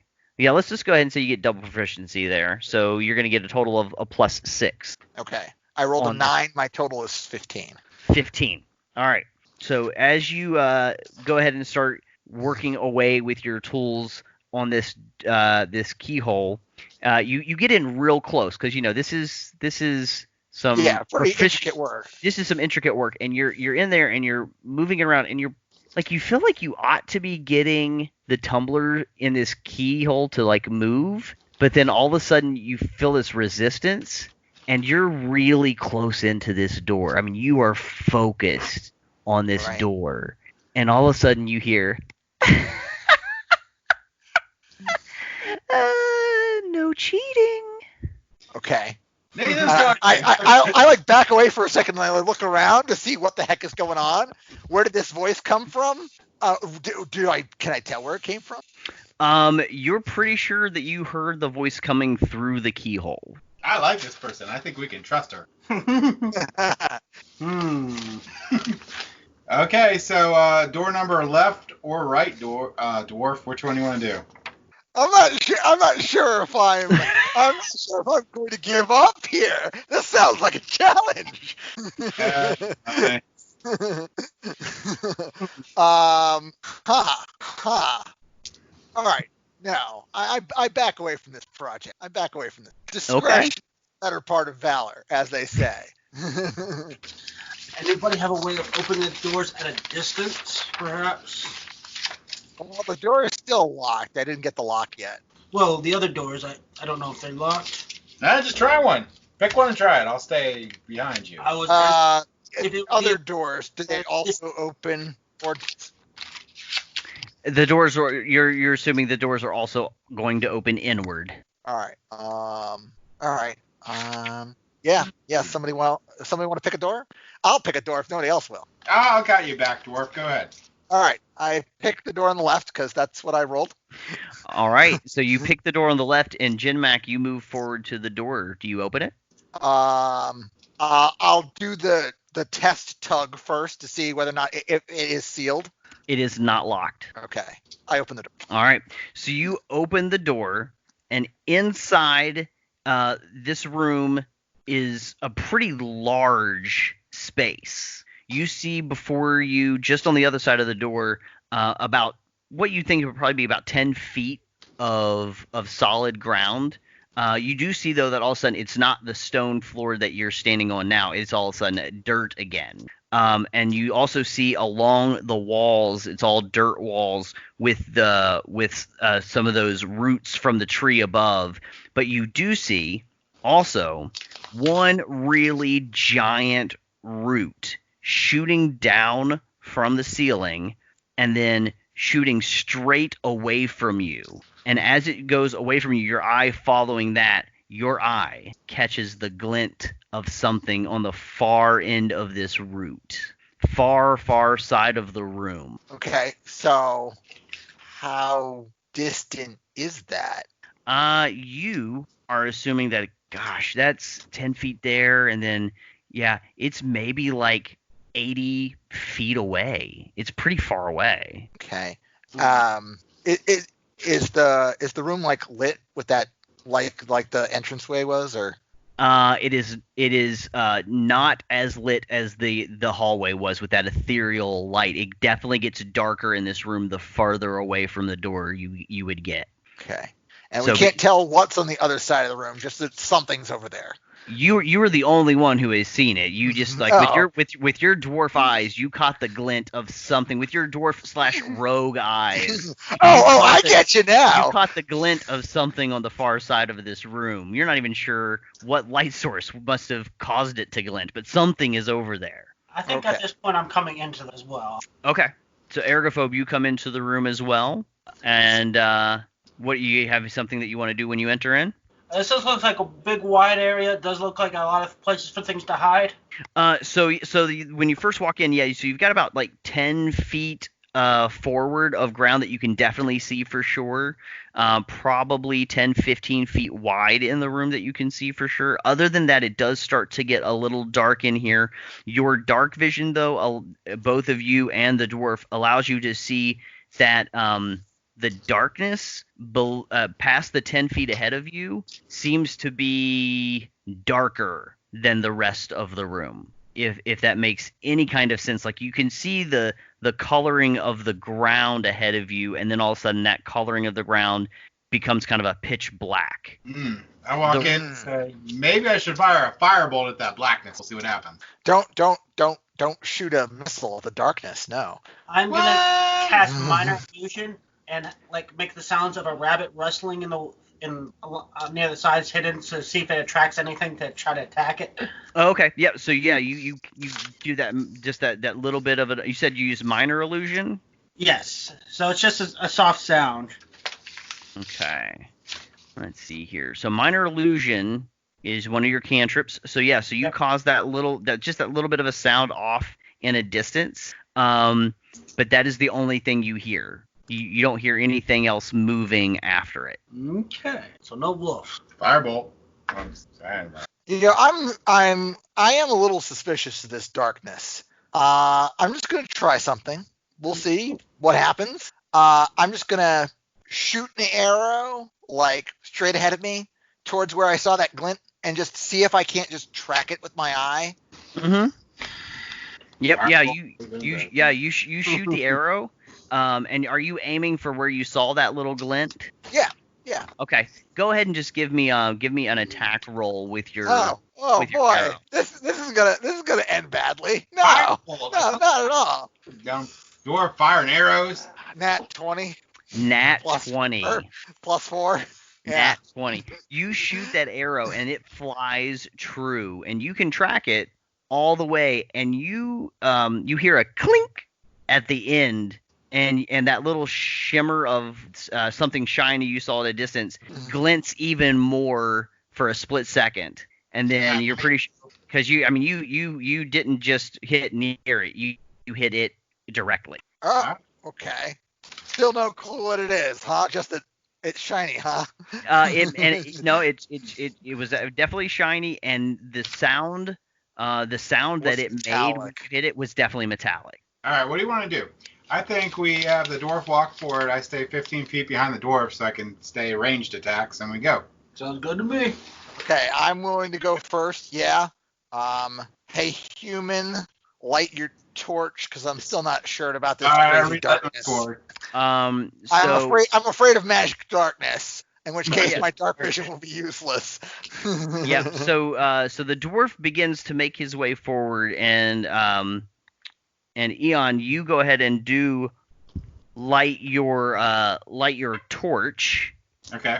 and as you go forward, the torchlight casts a bit of a shadow ahead of you, Genmac, and you realize that this darkness that was kind of like different than the rest of the ground, it's not because it was magical, it's because there is a pit after 10 feet of ground. You stop at the edge of what is all of a sudden just this like deep pit going down into the ground, and that root that you had seen kind of shooting off into the darkness ahead of you, it actually crosses over this pit, and you can see that after about 20 feet across it, there's ground over there again too. So there's just like this 20-foot wide pit that is stopping you from getting over to wherever this little glint of metal is. Well, 20 feet's too long to jump it.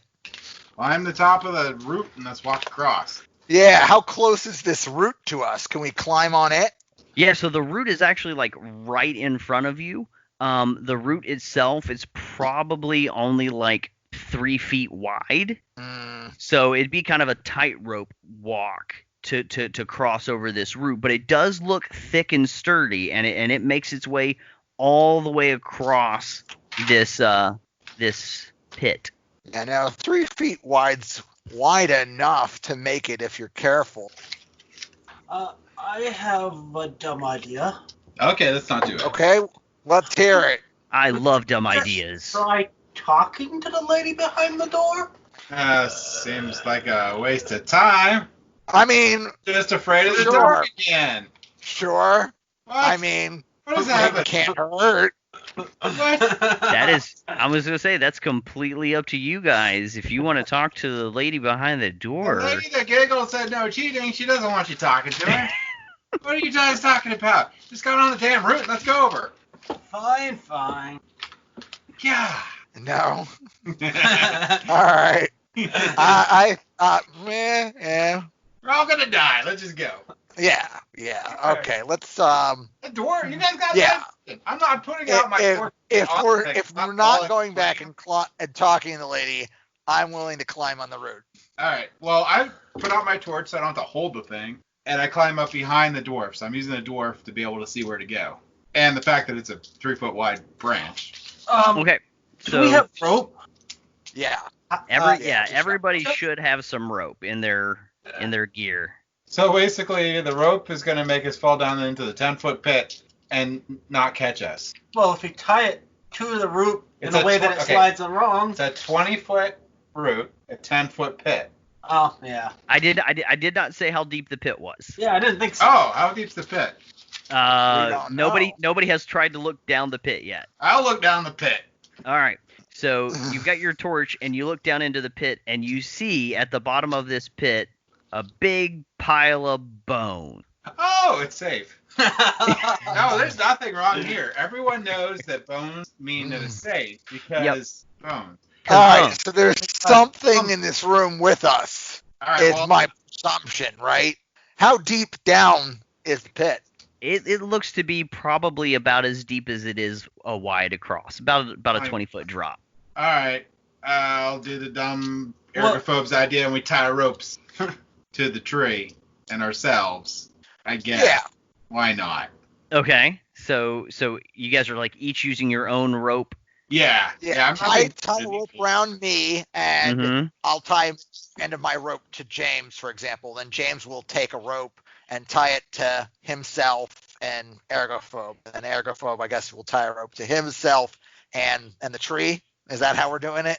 Well, I think we could each tie it to the tree. We just get to do a loop that can slide along as we move. Yeah, I'm fine with doing my own, because when you guys trip and fall, I'll Or I can use my rope and my sling to fire a dagger across and make a guideline. whatever. I'm halfway to getting across this thing, so let's go ahead, do what you want to do, and let's go. We just tie it to the tree. All right, Okay. so each person has their own rope tied off to the tree and tied off to themselves, and Just in case. who is going across the route first? That would be me. I'll be stupid. All right. So I would say 15 like. feet behind him. Yes. Space it out so we don't put too much stress on any one portion of the route. That's sure. All right, Oh, yeah, Jin that's- Mac, I would like you to go ahead and make your dexterity acrobatics check All as right, you let try me to see walk what across that this is. route. Oh man, this is a good roll for me. Really, it is. All right, we'll see what I roll for it. It's a good modifier for me. Rolled 12, got +4, got a 16. All right, so the other two, you see Jin Mac go out onto the route and begin to walk across, and he actually makes it look pretty easy.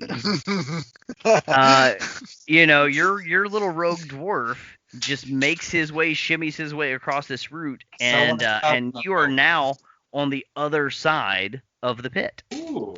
Excellent. I find myself now that I'm on the other side. Well, you didn't make Well, it. yeah, you I have- made it. I didn't do it. All right. Well, I'm gonna go follow the door. All right, so Well, you see. wait a second. Let me just take a look around while I'm over here. Maybe I can grab whatever it is and come back. And you guys won't have to do it. Yeah, go ahead. What's over here now that I'm over here and I can see better?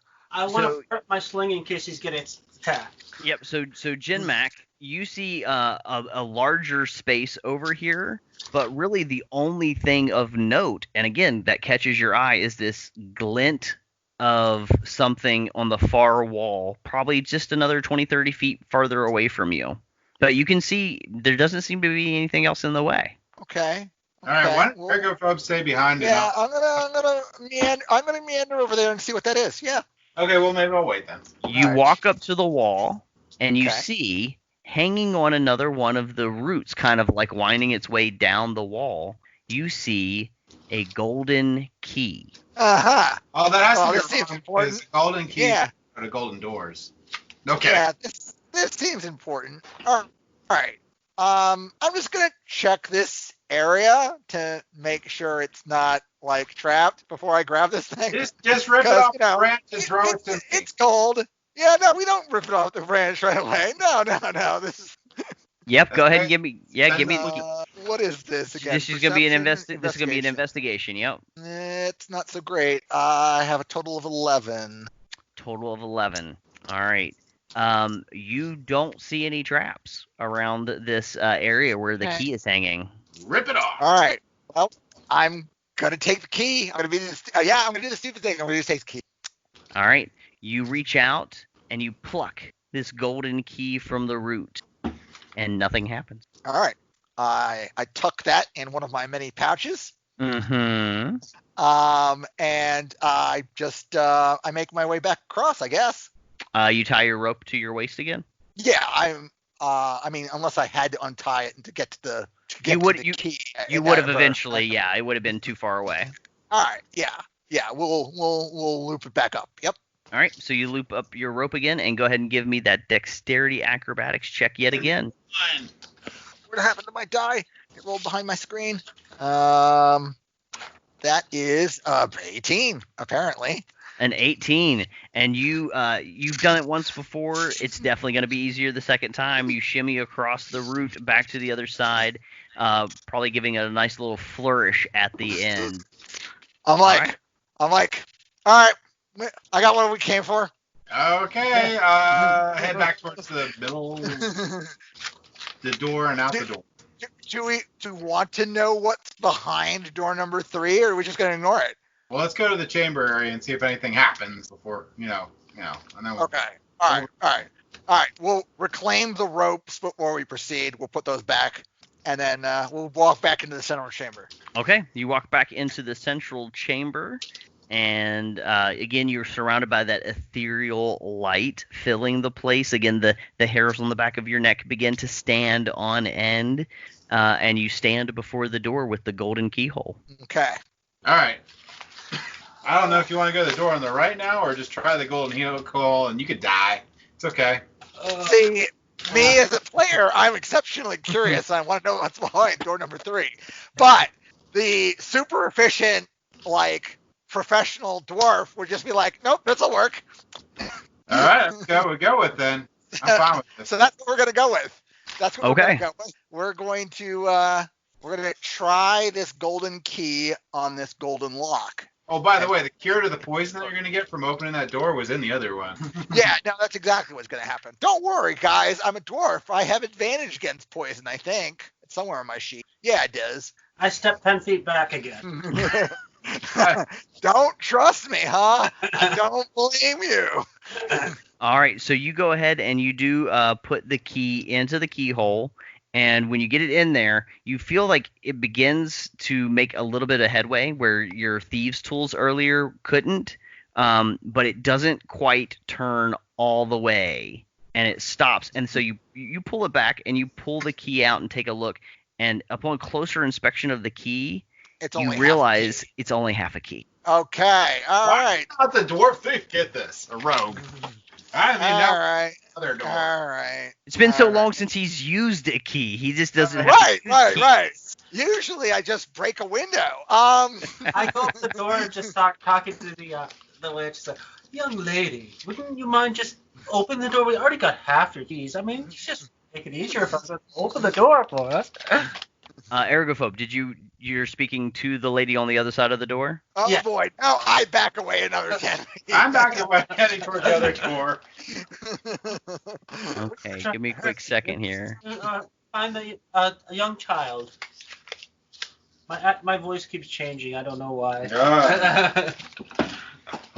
My character just uses the voice of obnoxious. Or yours. So you hear coming from the other side of the door, Ergophobe, as you walk up to it to speak to this woman, you hear kind of a lilting lullaby being sung, a little go to sleep maybe, and then you call out to the woman. What is it you say again? Basically, I was asking if she'd be willing to open the door, and I just assured her that we're not trying to hurt her or disturb her. We're just trying to find a missing child. This child is not missing. This child is here. Yes, we know that, but I'm just trying to be diplomatic. I'm not trying to say that she stole the child, even though I know she did. You say that out loud too? Nope. Okay, well, you know what? While he's walking to the door, I'm walking to the other door. She will tell you though that she will not open the door for you. You must open the door for yourself. See, I told you, all these things, adventures, are just a whole bunch of work. Let's go open this door and go. All right. Yep. See what's behind the tree. Yeah. All right, who's opening the door? The dwarf, of course. Of course. I just wanted to eat my lamb. And this dwarf's like, 100 gold, Yes, let's I go. am. Of course I am. All right, so behind the door on the right is a room of about 30 feet. It is dominated by two large armored statues, each of which has a golden key hanging from a chain around its neck. Both stand on pedestals with the word false written on them. Oh, Dwarfs, you are at the front. Give me a perception check, please. 13 plus 2 is 15. Yes, it is. So, with your 15 perception, your eye is drawn to in between the statues is a short column, and there is a plaque inset in the column, but you can't quite see what it says from this distance. You are about 15 feet away from the plaque itself. Okay. I'm going to cautiously enter the room. We're not going near the plaque quite yet. We're just going to take in the full scene. Mm-hmm. Yeah. The knights, the pedestals. Maybe. Is there anything else in here? You do not see anything else of note in this space, just the two statues and the pedestal. Okay. All right. Yep. Gonna check the fridge, as they say. All right, so you're walking to the plaque? Yeah. Okay. Yep. All right, so you walk up close enough to the plaque that you can read what it says, and it says, "The statues can only answer yes or no. You may ask only one question." Does that mean that each statue answers one question, or I get one question total? You may ask only one question. All right. And what is? I'm sorry. Read the full plaque again for me. Yeah, absolutely. Because I think I know this. Okay, I'm going to go ahead and give you the full explanation of the room again real quick. They both have a golden key around their neck. Both stand on pedestals with the word false written on them. And the plaque reads, "The statues can only answer yes or no. You may ask only one question." Oh man, this is a classic. This is a what do you call it? This is a variation on a classic logic puzzle. There's two doors. One is good, one is bad. There's two knights. One tells the truth, the other one always tells a falsehood. And you can only ask one of them one question in order to figure out which door is good. Remember, right? This question is something along the lines is the other one going to tell me the truth? But that's not the question, because we need to know what key is correct. Yeah. Well, if there's a plaque above the other key, honest. No, I don't know. Yeah, both plaques say false. You just say, do you tell the truth? Or does the other one tell the truth? And then you No, because that won't tell us which key is correct. No, they both say false. I don't know, dwarf. So whichever one's lying is the right one, because the right one is telling us. The one that's lying is telling us it's false. It's not. You never said that. There's two statues with false underneath them. Yeah. I'm going to get closer to I'm not going to get up on the pedestal. I'm going to get closer to the statue, like just randomly on the left. Mm-hmm. I'm going to take out the key that I've already got, the half key that I've already got. I'm going to try to look at the key that it's got around its chest. Mm-hmm. Just kind of like looking to see if it looks like the other half. Yeah. And then I'm going to do the same to the other statue. Okay. So you go ahead and you take a look at both of them. Go ahead and give me a perception check. Or actually give me investigation. Because you're really, you're taking time. You're really looking hard at it. Okay. I didn't roll well, so this one's only a 10. Okay. Again, both of these look like they are the exact opposite of this key. Okay, so that works. You want to check to see if there's anything around the statues at all, like any other words? Yes. We'll take a trip around the room to make sure there aren't any more writings or anything else like that. All right, so you're looking at the statues. What exactly are you looking at? Well, I'm going to walk around the perimeter. And from like each corner of the room, I'm going to check the other three corners of the room and the statues, just like taking it all in. Okay, go ahead and give me an investigation check as you do that as well. Is anybody else doing this? I'll do it. Okay, and tell me exactly what it is you're looking at in the room, and then roll an investigation. Trying to check out the two statues to see if there's any differences between the two statues, any words, symbols, or anything. Absolutely. Right.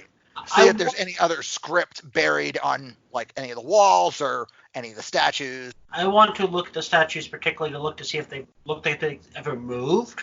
Like they could life or something. Yeah. I suspect that they might. Okay. All right. So let's start with Jinmac. Jinmac, what did you get on your roll? I got a 17. 17. All right. And then Eon, what did you get? 15 plus. Which one I'm doing? You said you were doing investigation. Yeah, investigation. So plus 3. So that means an 18. 18 and ergophobe. 12. All right. 17, 18, and 12. So look, you have all said that you're looking around the walls, you're looking at the statues to see if there's anything. Ergophobe specifically wants to see, like, do these statues look like they could move? To the answer for, like, is there anything else written on the statues, or do the statues look like they look different in any way? They look as identical as possible. Down to like there's like a niche missing off of the pedestal near the word false, and they're both missing the same little niche.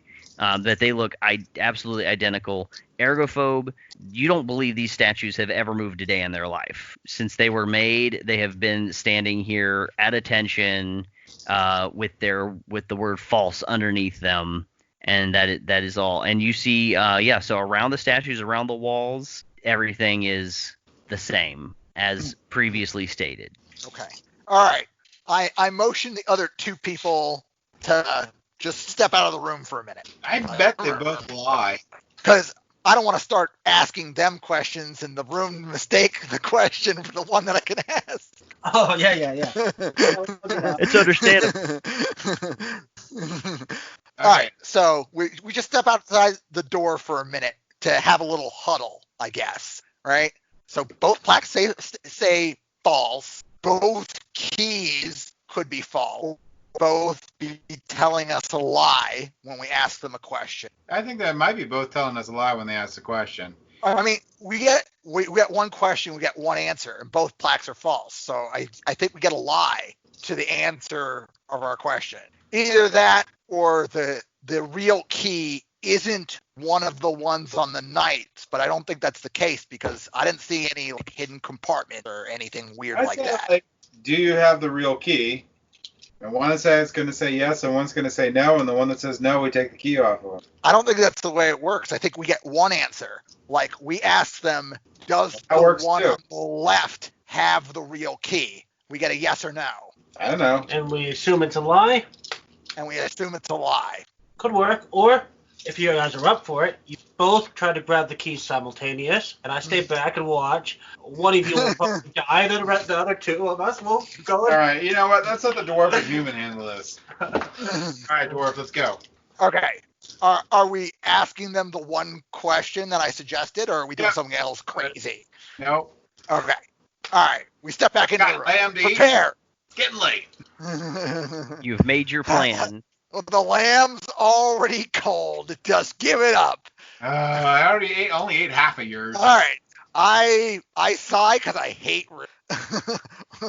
and I ask the question, does the knight on the left have I just speak that question aloud. Okay, you say, does the knight on the left have the real key? Yeah.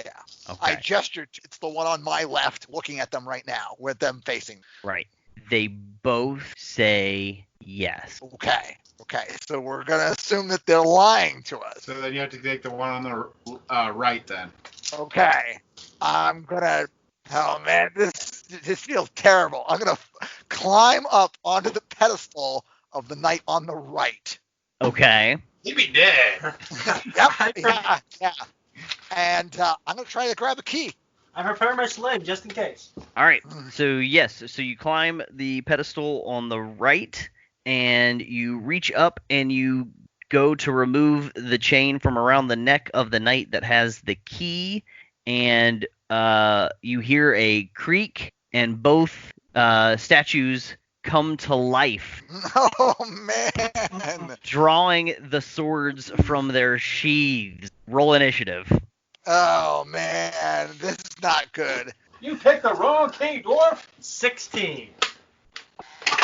Well, I wasn't expecting that. I thought my plan was foolproof. I have a 7. Gotta get ready for 9. combat. All right. So that was a 7 from Gen Mac. Ergophobe, what did you say? I said a 16. 16. And Eon for your initiative. Sorry, what was that? 9. Thank you.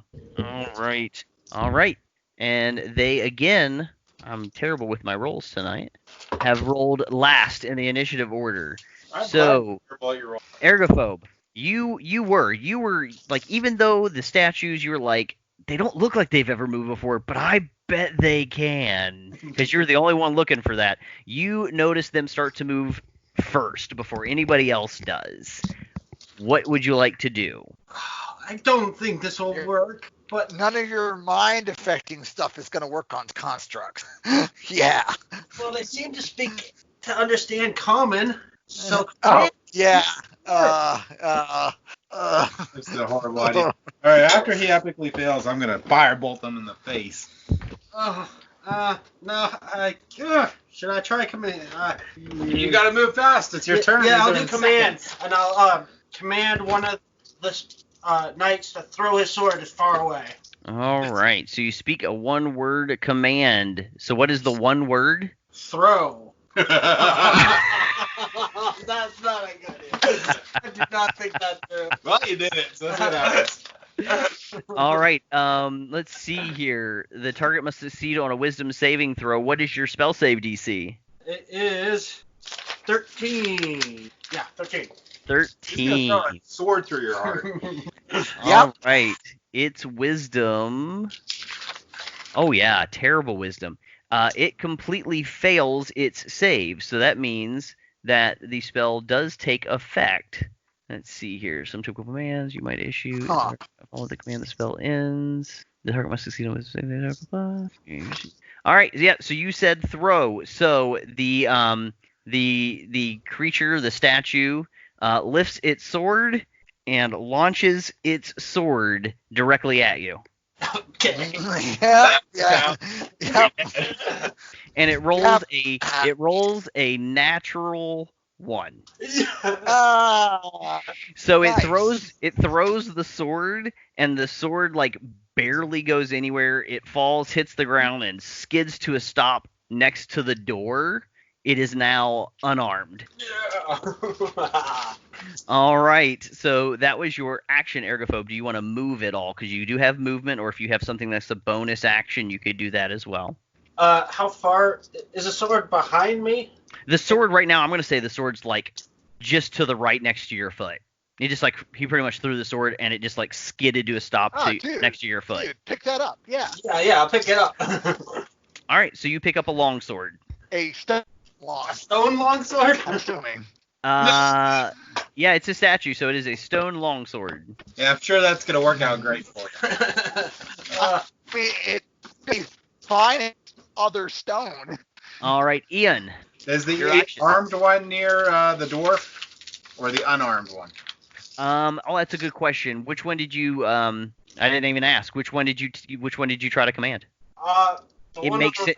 I was gonna say at this time it makes sense to do the one that was next to the dwarf, probably. Yeah. All Which right, is so the one on the right, I believe. the one on the right, correct. So yeah, so the one next to the dwarf no longer has a sword in its hands. All right. Well, I have no idea how I'm gonna hurt something that's made out of stone. I'm gonna try the firebolt. Whatever. Yeah, go for it. Oh, yeah. 4. A 4 is going to miss terribly as you shoot your firebolt at this stone statue, and you get nowhere near the stone statue. So do you want to take any movement? Back towards the door to back away a little bit. All right, backing away towards the door, and then it is Jinmak. Jinmak, you are right up against this statue, which a second ago it had a sword. It no longer does, though. Interesting. See, it's made out of stone though, so like I don't think like my normal weapons are gonna do anything against it. Give it a hug. No? I would like to. Can you get the key off of it and run? He has the key. He has the key. Run. Yeah, you got the key off its neck before it like woke up. Yeah, but is it out the right the door. one? Is the question. That's a good question. Why don't you try hitting it and then move? I don't know. Maybe you can. I don't have anything that I want to hit it with. I only have sharp pointing thing.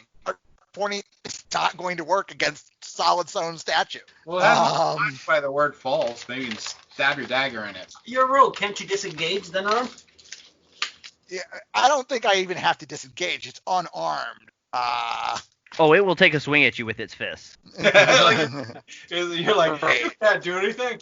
Wow. No, I'm going to disengage and I'm going to back up towards the Okay. doing. All right. So you disengage, no attack of opportunity, and you can. I mean, like you're not that far away from the door. You can make it all the way out into the hall. You know what? I go out into the hall. Yeah. Okay. Yeah. Well, if they can move off of their pedestals, I'm willing to bet that they can. Okay. Yeah. So you step back into the hall, and let's see here. Eon, you had said that you moved back towards the door. Ergophobe, you were back at the door as well. The statues both step down off of their pedestals, and they walk over to the doorway. And one is going to attack Eon, and the other one is going to attack Ergophobe. I get the unarmed one, right? Because I'm on the right. And I just realized we probably had the wrong key because they came to life. We got the right Yeah, key. that's my presumption as well. I'm thinking that if we grabbed the right key, then they wouldn't have come alive. Ergophobe, what is your armor class right now? 12. 12. You were just hit with an attack from a statue. And Eon, what is your armor class? 15. You were also just hit What the heck? Where are you rolling so well? by a statue. All right. Let's see here. One of them was unarmed. Yeah. I was on the right. I was on the right. I already called it. I called it. Eon, you were hit for 6 points of damage, bludgeoning damage. What is it? I'm almost dead. What are you doing? And Ergophobe, you take 4 points of bludgeoning damage. I am almost dead. Oh, yeah. You're really squishy. Wait, I got. Well, you said 6 points, right? Wait. Ergophobe, had you taken any damage yet so far? Yeah. Oh yeah, you did from the wolves earlier. That's right. All right. And I took 6, right? Yep, you took 6. Awesome. All right. And so that was their turn. It is now Ergophobe's turn. You are now within melee range of a big stone statue. And unlike the stealthy, And you have a stone sword. I do have a stone sword that I probably would have disadvantage trying to use. I might use Thunder Wave. That'd probably hurt them too, wouldn't it? No. Ergophobe is beside you, and Genmac is out in the hallway already. It hurt Agoraphobe, right? I might kill him with Thunder Wave. No, it wouldn't. You wouldn't hit him at all because you would be doing your Thunder Wave ahead of you. He's beside you. Oh, okay. Well, that's gonna happen. Don't get in front of me. So it is Ergophobe's turn though. I'm just saying. Actually, I might die. I might die too. I might have to disengage and run, but Oh no, you I don't think it's gonna work. I need to fight. I will stab it with my yaklawa, which is a stick with a knife on it. Oh, okay. Gotcha. So I have to roll to hit first. Don't I? You do. I rolled a 2. I don't know what I'm adding. I'm adding a 1, so I rolled a 3 altogether. That is surprisingly not going to do it. Oh, So you know what you should do, Dwarf? I'm gonna do Thunder Wave because I can't do anything else. You should grab the key off the other thing. You want me to try to get the other key? Okay. Let me think about that. If you get the other key, maybe they'll back off that we have the right key. All right, Eon, what are you doing? You Thunder Wave? Thunder Wave. All right, so Thunder Wave, they have to make a save. Should be 13. Yeah, I'm trying to remember what Constitution save. Constitution, thank you. Constitution save and 13. They both fail their save. Well, at least I'm going to do some damage. I rolled 2d8. I do 11 damage to both of them. All right. And So you knock 15 feet back. Yep, they get pushed back, and you said you did 11 damage to both? 11 correct? damage to both. All right. And I lost a spell slot, so that means I only got 1 left. All right. And then I'm it moving out is... from that point. Okay, then you're, you pushed him It's not away. like I can run in and do it again if I need to, but Right. we'll see. All right, Dwarf, you're up. Yep, Genmac, you are up. After you pushed him back, James, did you back into the hall with me, or? He did. Yep, I'm in the hall with you. We're high-fiving, and I'm sending you in. I'm still in the room. Tag, you're it, he says. It's Back still here. in the room. I don't feel so good about this plan now that they're not right there on the other side of the door. Well, do you have any range right. or anything? I have a short bow. How about grabbing me and pulling you out the room? Maybe they can't leave the room. I think it's a horrible idea. Close the door. I don't know. I think I really think that if we get the other key, they'll go away. Or we might have to kill them. I don't know. Probably have to kill them. Stupid stone things. Why don't you take your I move side of the door, and I'm gonna hold action. Okay, what So I'm is... waiting for them. I'm waiting for one of them to come through.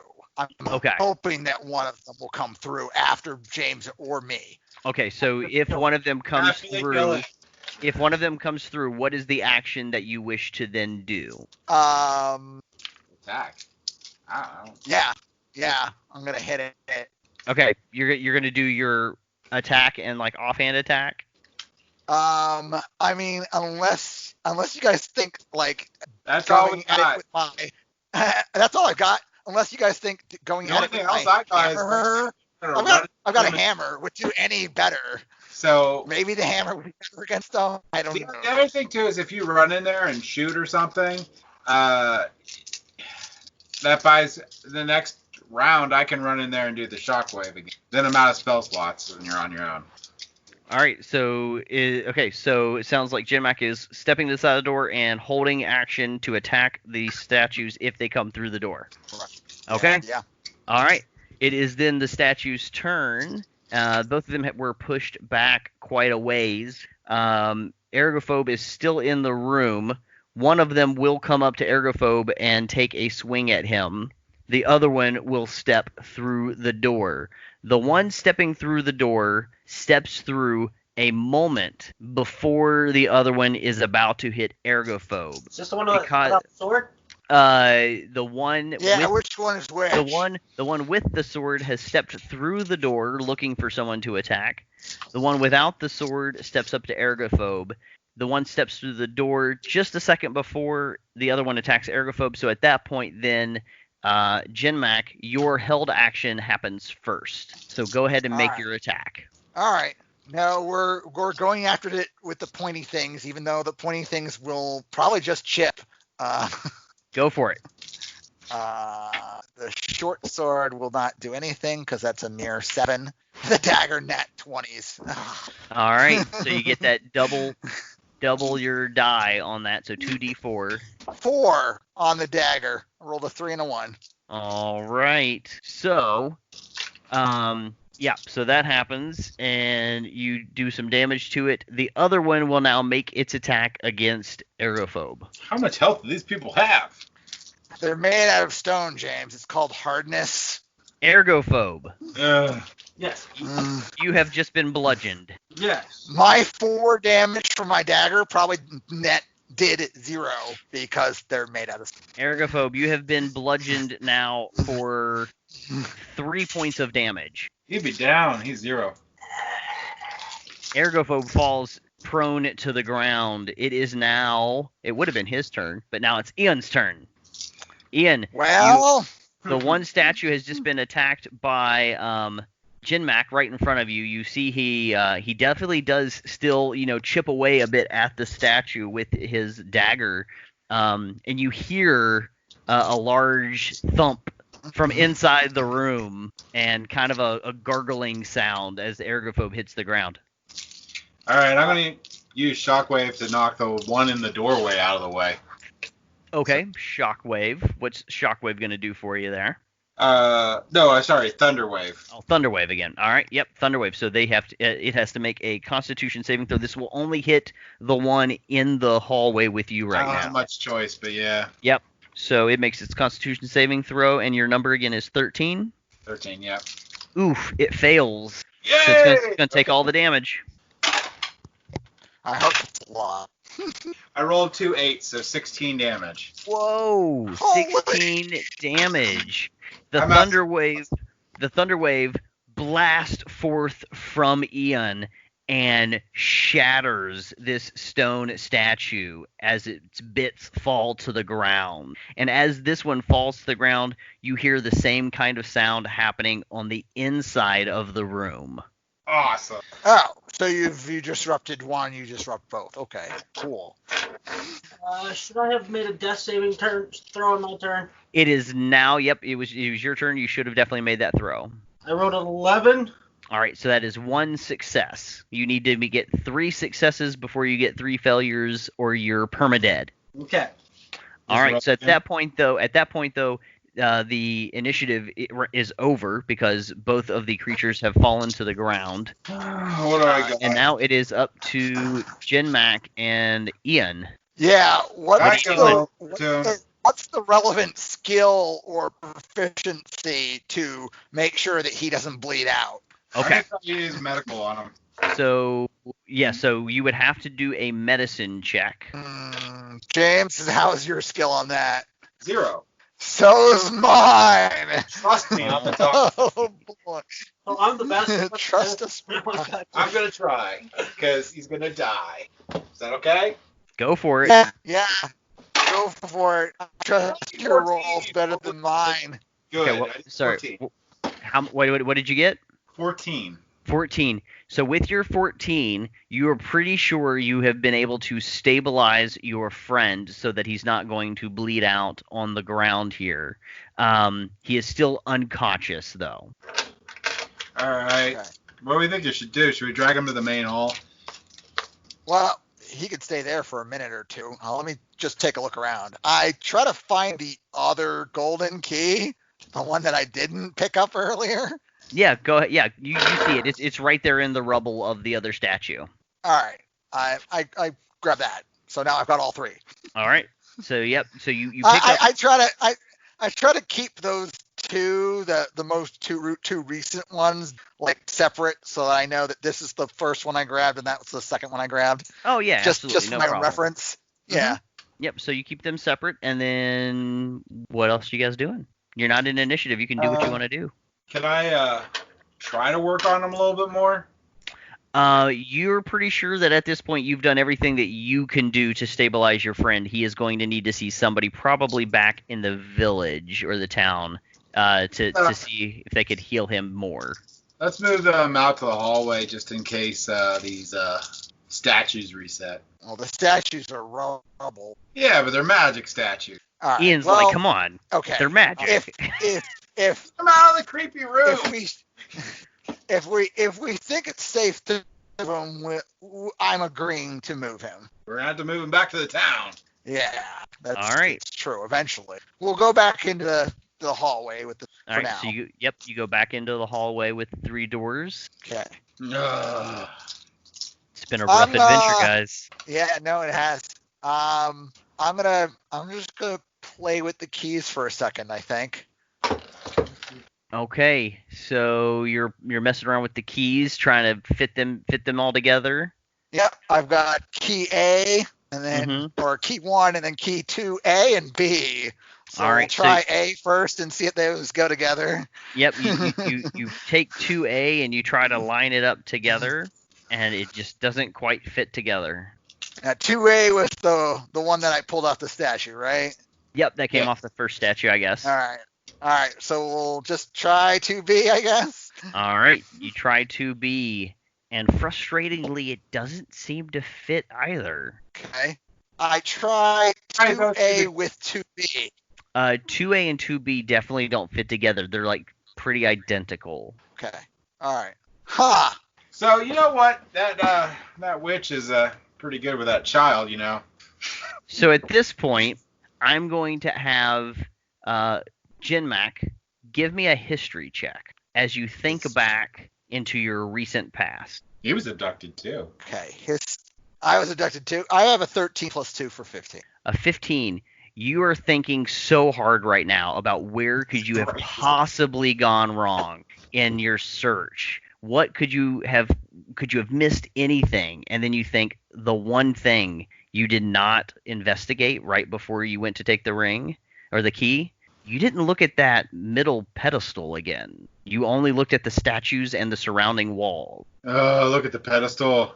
Okay. Yeah, we'll take another look at the pedestal. Sure. How can you mess this up, dwarf? You walk up. Internal monologue, by the way. You walk up to the pedestal that had the riddle written on it on a plaque, and upon closer inspection of the plaque, you see it is hinged at the top. Oh my gosh, dwarf. We open the compartment. You lift from the compartment. You lift the hinged plaque, and behind the plaque is a key. Oh, they're both false. What were you thinking? They're both false. That was one of the 2 possibilities that I suggested. Nah, I don't remember that. I don't remember. All your fault, dwarf. All your fault, dwarf. Yeah. I can't even look at you. I can't look at you. What is happening? Put that together. All right. I just stuck it up a deal. All right, we'll try key 1 with the key 2C here, I guess. See if that works. And they fit perfectly together. Okay, so what happened when you open that door? This witch thing is going to be really nice or really mean. That is true. One of those 2 things will happen. We can close the door if the witch is really mean. Go back to town, heal our friend here, and head back. Doesn't seem like she's eating the baby or anything, so, there's that. What do you think? Open the door, peek in, giant monster, close the door, lock it. Is that what you guys are doing? How much health do you have? How much health do I have? I've got 6 left. You got 6 left? I'm at about half. All right, let's do this. We have another comment. We were going to die anyway, James. Let's go down. Sorry. Wait, I can't. We could do a short rest if you want. Does that help anything? If you take a short rest right now, yes, it would help. You could roll your hit die. You each have one of those, and that would give you that much health back. Can I throw holy water on ergophobe and you get health back? Holy water would not do anything for You might catch on fire. Ergophobe. All right. I don't suppose I can roll short hit dice if I have short rest. Ergophobe, the only thing right now that would do you any good is a long rest, which you would then wake up from, I think, with 1 hit point. Ah. Oh, that's awesome. If I'm remembering my rules correctly. So we roll a what? All right. What's the short rest? Like, how long are we sitting in this antechamber listening to her sing this lullaby? The shortest of a short rest is an hour. Okay. Do you want to do it? I mean, a little health might go one way. I'll roll a 1. I mean, so will I. Okay, so what is it? James, you rolled a 1? No, I didn't roll anything yet. Oh, okay. We're predicting we will roll 1. What are we rolling? You would roll your die. You need to roll your hit die, and for Eon, that would be. Yeah, I mean, it's pretty let's sure. see here. I'm pretty sure as well for a sorcerer. Yeah. An 8? Not a 6. Wow. So I could full heal in a short rest, maybe. It's a possibility. All right, yeah. No, let's take an hour. Sure. All right. Tea time. Tea time. Is there bonuses or penalties to this? You make your roll with your die, and you add your Constitution modifier. Oh, you add the Constitution modifier? You do. Oh, I got a 5 then. Woo! okay. I also rolled 3 with a +2 for a total of 5. All right. Good. We're in it. We don't need that ergophobe. He just does mind sliver. What is that stuff? Making people throw swords. We're going to I'm gonna try this key that now looks like it's in one piece on the door. All right. You slide the key into the keyhole, you turn the key, and the door unlocks. Okay. We'll pull it open, I guess. All right, you open the door. The witch's lair is full of clutter, with the true dimensions of the room being lost behind a lot of freestanding shelves, tables, and piles of things both valuable and strange. You hear the sound of crying from a nearby cot. The witch herself stands behind a table upon which are piled several vials. She has long auburn hair and is dressed in a gray woolen dress spotted with mud. She looks to the two of you and says, "I sense greed and I sense desire. Both of these I could use to my advantage. Well done, adventurers." I don't know what she's talking about. Really? No, just okay. Well, She reaches down into the cot, picking up the crying infant, and she holds it out and says, "Your prize. You have earned it." All right, take it, dwarf. I'll cover you from 15 feet back. I just look at her and I'm just like that. What do you mean, just like that? You have earned it. You passed my test. You passed the test, dwarf. Go.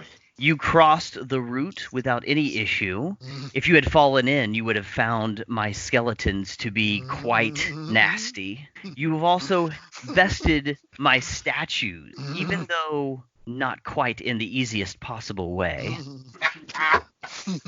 Now she's rubbing it in. You've proven yourselves to be agile and hardy adventurers. I could put that to good use. Come work for me. Take the baby and I'll ask her what she wants to work for. Let's make sure we secure the child first. Yeah, I tell her we're in the middle of a job right now. I can respect that. Here is your prize. And she again holds out. I step forward to accept it. I do. I'm the stupid one. Nope. Yeah. You take the child in hand, and you see it is a baby doll. It is a baby doll. It is a baby doll. Well, her. You think that'll pass for the mother? Do you think they'll be okay with the baby doll? I don't know. Yeah. Can we do a deception check on when we go back for the mother giving her the baby doll? No kidding. Yeah. This isn't gonna cut it. I ask her where the child is. If you want us to help you, where's the child? She says, Marika and Emery performed their jobs admirably. They got you here. What jobs are you talking about? Oh, I have plenty of jobs that need done. Plenty of things that need to be added to my collection. And she points to the shelves of all the different ingredients you assume that go into some of her spells. And she says, and I do have some enemies that I could use help taking out. Work for me, and again, the desire, the greed that each of you house, I could see that sated. And also your friend out there in the hall. I can get him well again. Work for me. Where we're looking for a baby that's missing from a nearby village. She's saying the baby We doesn't. know that it's here. She points to the doll and says, that is all the baby that was ever here. Marika and Emery work for me too. You can do a deception check if you want, right? Yeah, you can insight check. Like an insight to see whether or not she's telling the truth. You could try, yeah. Yeah, this is a +0 for me. This isn't gonna work unless I roll really, really well. Well, you never know. The one that's good at talking is unconscious. Well, I'm not sure what to think at this point in time because I rolled a 4, and that's I probably think that she is telling the truth. All right. Emery promised you 100 gold. Take this job with me. Come work for me for just a little while. And I promise each of you, even your unconscious friend in the hall, 1,000 gold to start. See, I don't really care about gold. See, I want. this sound out of character. This sounds like a tempting offer to me. It does. But- It's not tempting to me. but- I have to say, But the only thing I care about is we killing agreed the celestial. to find a missing baby. We can't leave until we found the missing baby. If I don't find the missing baby, I will have failed as the consummate professional that I am. I think you got lied to. I can't do any deception check. Yes, but I don't think it was them. I think it's her. Well, what do you want to do? I think ergophobe needs fixed. So I'm going to probably, I can't talk to you like this unless I say it out loud. I'm going to say, I'm going to ask the witch to say, like, you have a very tempting offer. I'm going to say that I am very tempted. I would like to see how powerful you exactly are, because I don't care that much about gold. I'll take it. I really want knowledge. So, can you hear ergophobe out there? She picks up one of the blue vials off of her table, and she walks past the two of you out into the hallway, and she uncorks the vial and pours it into Ergophobe's mouth. Ergophobe, you wake up with full hit points. Hey, you're alive. Great. Hey! You wake up, and standing over you is a strange woman you've never seen before. I look around for them and what's going on. That's ergophobe. Just stay where you are. Ergophobe. She whispers into your ear, Oh boy. and only you can hear what she says. You don't quite make out the words, but you recognize a strange tongue. Oh. So she's a demon. And then she says, I've offered your two friends work. I offer you the same job. Work for me. I think we might not have much choice here. No, I already pretty much agreed. If she, Yeah. I'm going for the knowledge because I need to take care of something. So she has the knowledge. Wait. Now that he's up, do you mind if we just talk about this a little while? I'm talking to her. She looks and says, I can give you a minute. All right. So we back What, away. What is your just so I'd ask, what is your so what is your oh, my brain just died here. What is your alignment? I'm sorry. You're asking who what? You. What's your alignment? Me? I don't have an alignment. You should. Don't have. Yeah. Yep, you don't have to have one. Oh, okay. Well, I'm good. You can All right. you can start with no alignment, and then just as you play and your you can- character, you kind of show what your character it is. naturally develops. Yep. Well, everyone knows my alignment then. All right. So first things first, we fill in ergophobe with what we've been told so far. And what's happened? Yeah. And that I'm awesome and I killed both the stone things. Okay. Especially the awesome part where I killed the 2 stone things. And you tried to stab them, which doesn't work. No, not particularly well. No. So I saved you guys. So, yeah, I'm good at talking. Insight is surprisingly not great for me, but what do we want to do here? Well, let's gotta figure- assume that she's actually. So just going around the group here. James, you want to take her up on her offer? Your character? My character probably will. Okay. Depending. It depends on, Ergophobe. he What doesn't are you thinking? I'm thinking this is not something we can defeat. And, the language, I'm assuming I know what it is, right? It's the one I'm thinking it is. It is. Yeah. All right.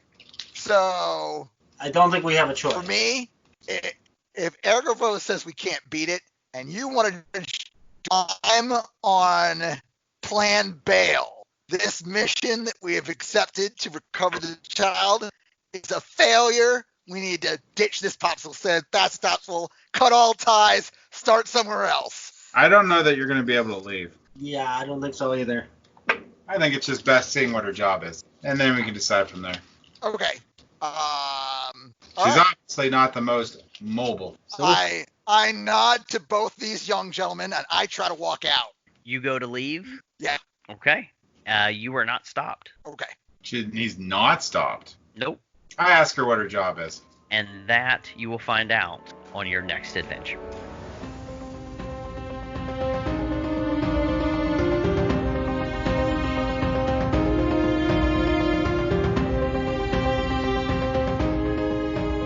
Thank you for listening. If you have any feedback for us, feel free to visit us on Facebook, Instagram, Twitter, or Board Game Geek Guild at 2989, or our website at tabletopgamingguild.com.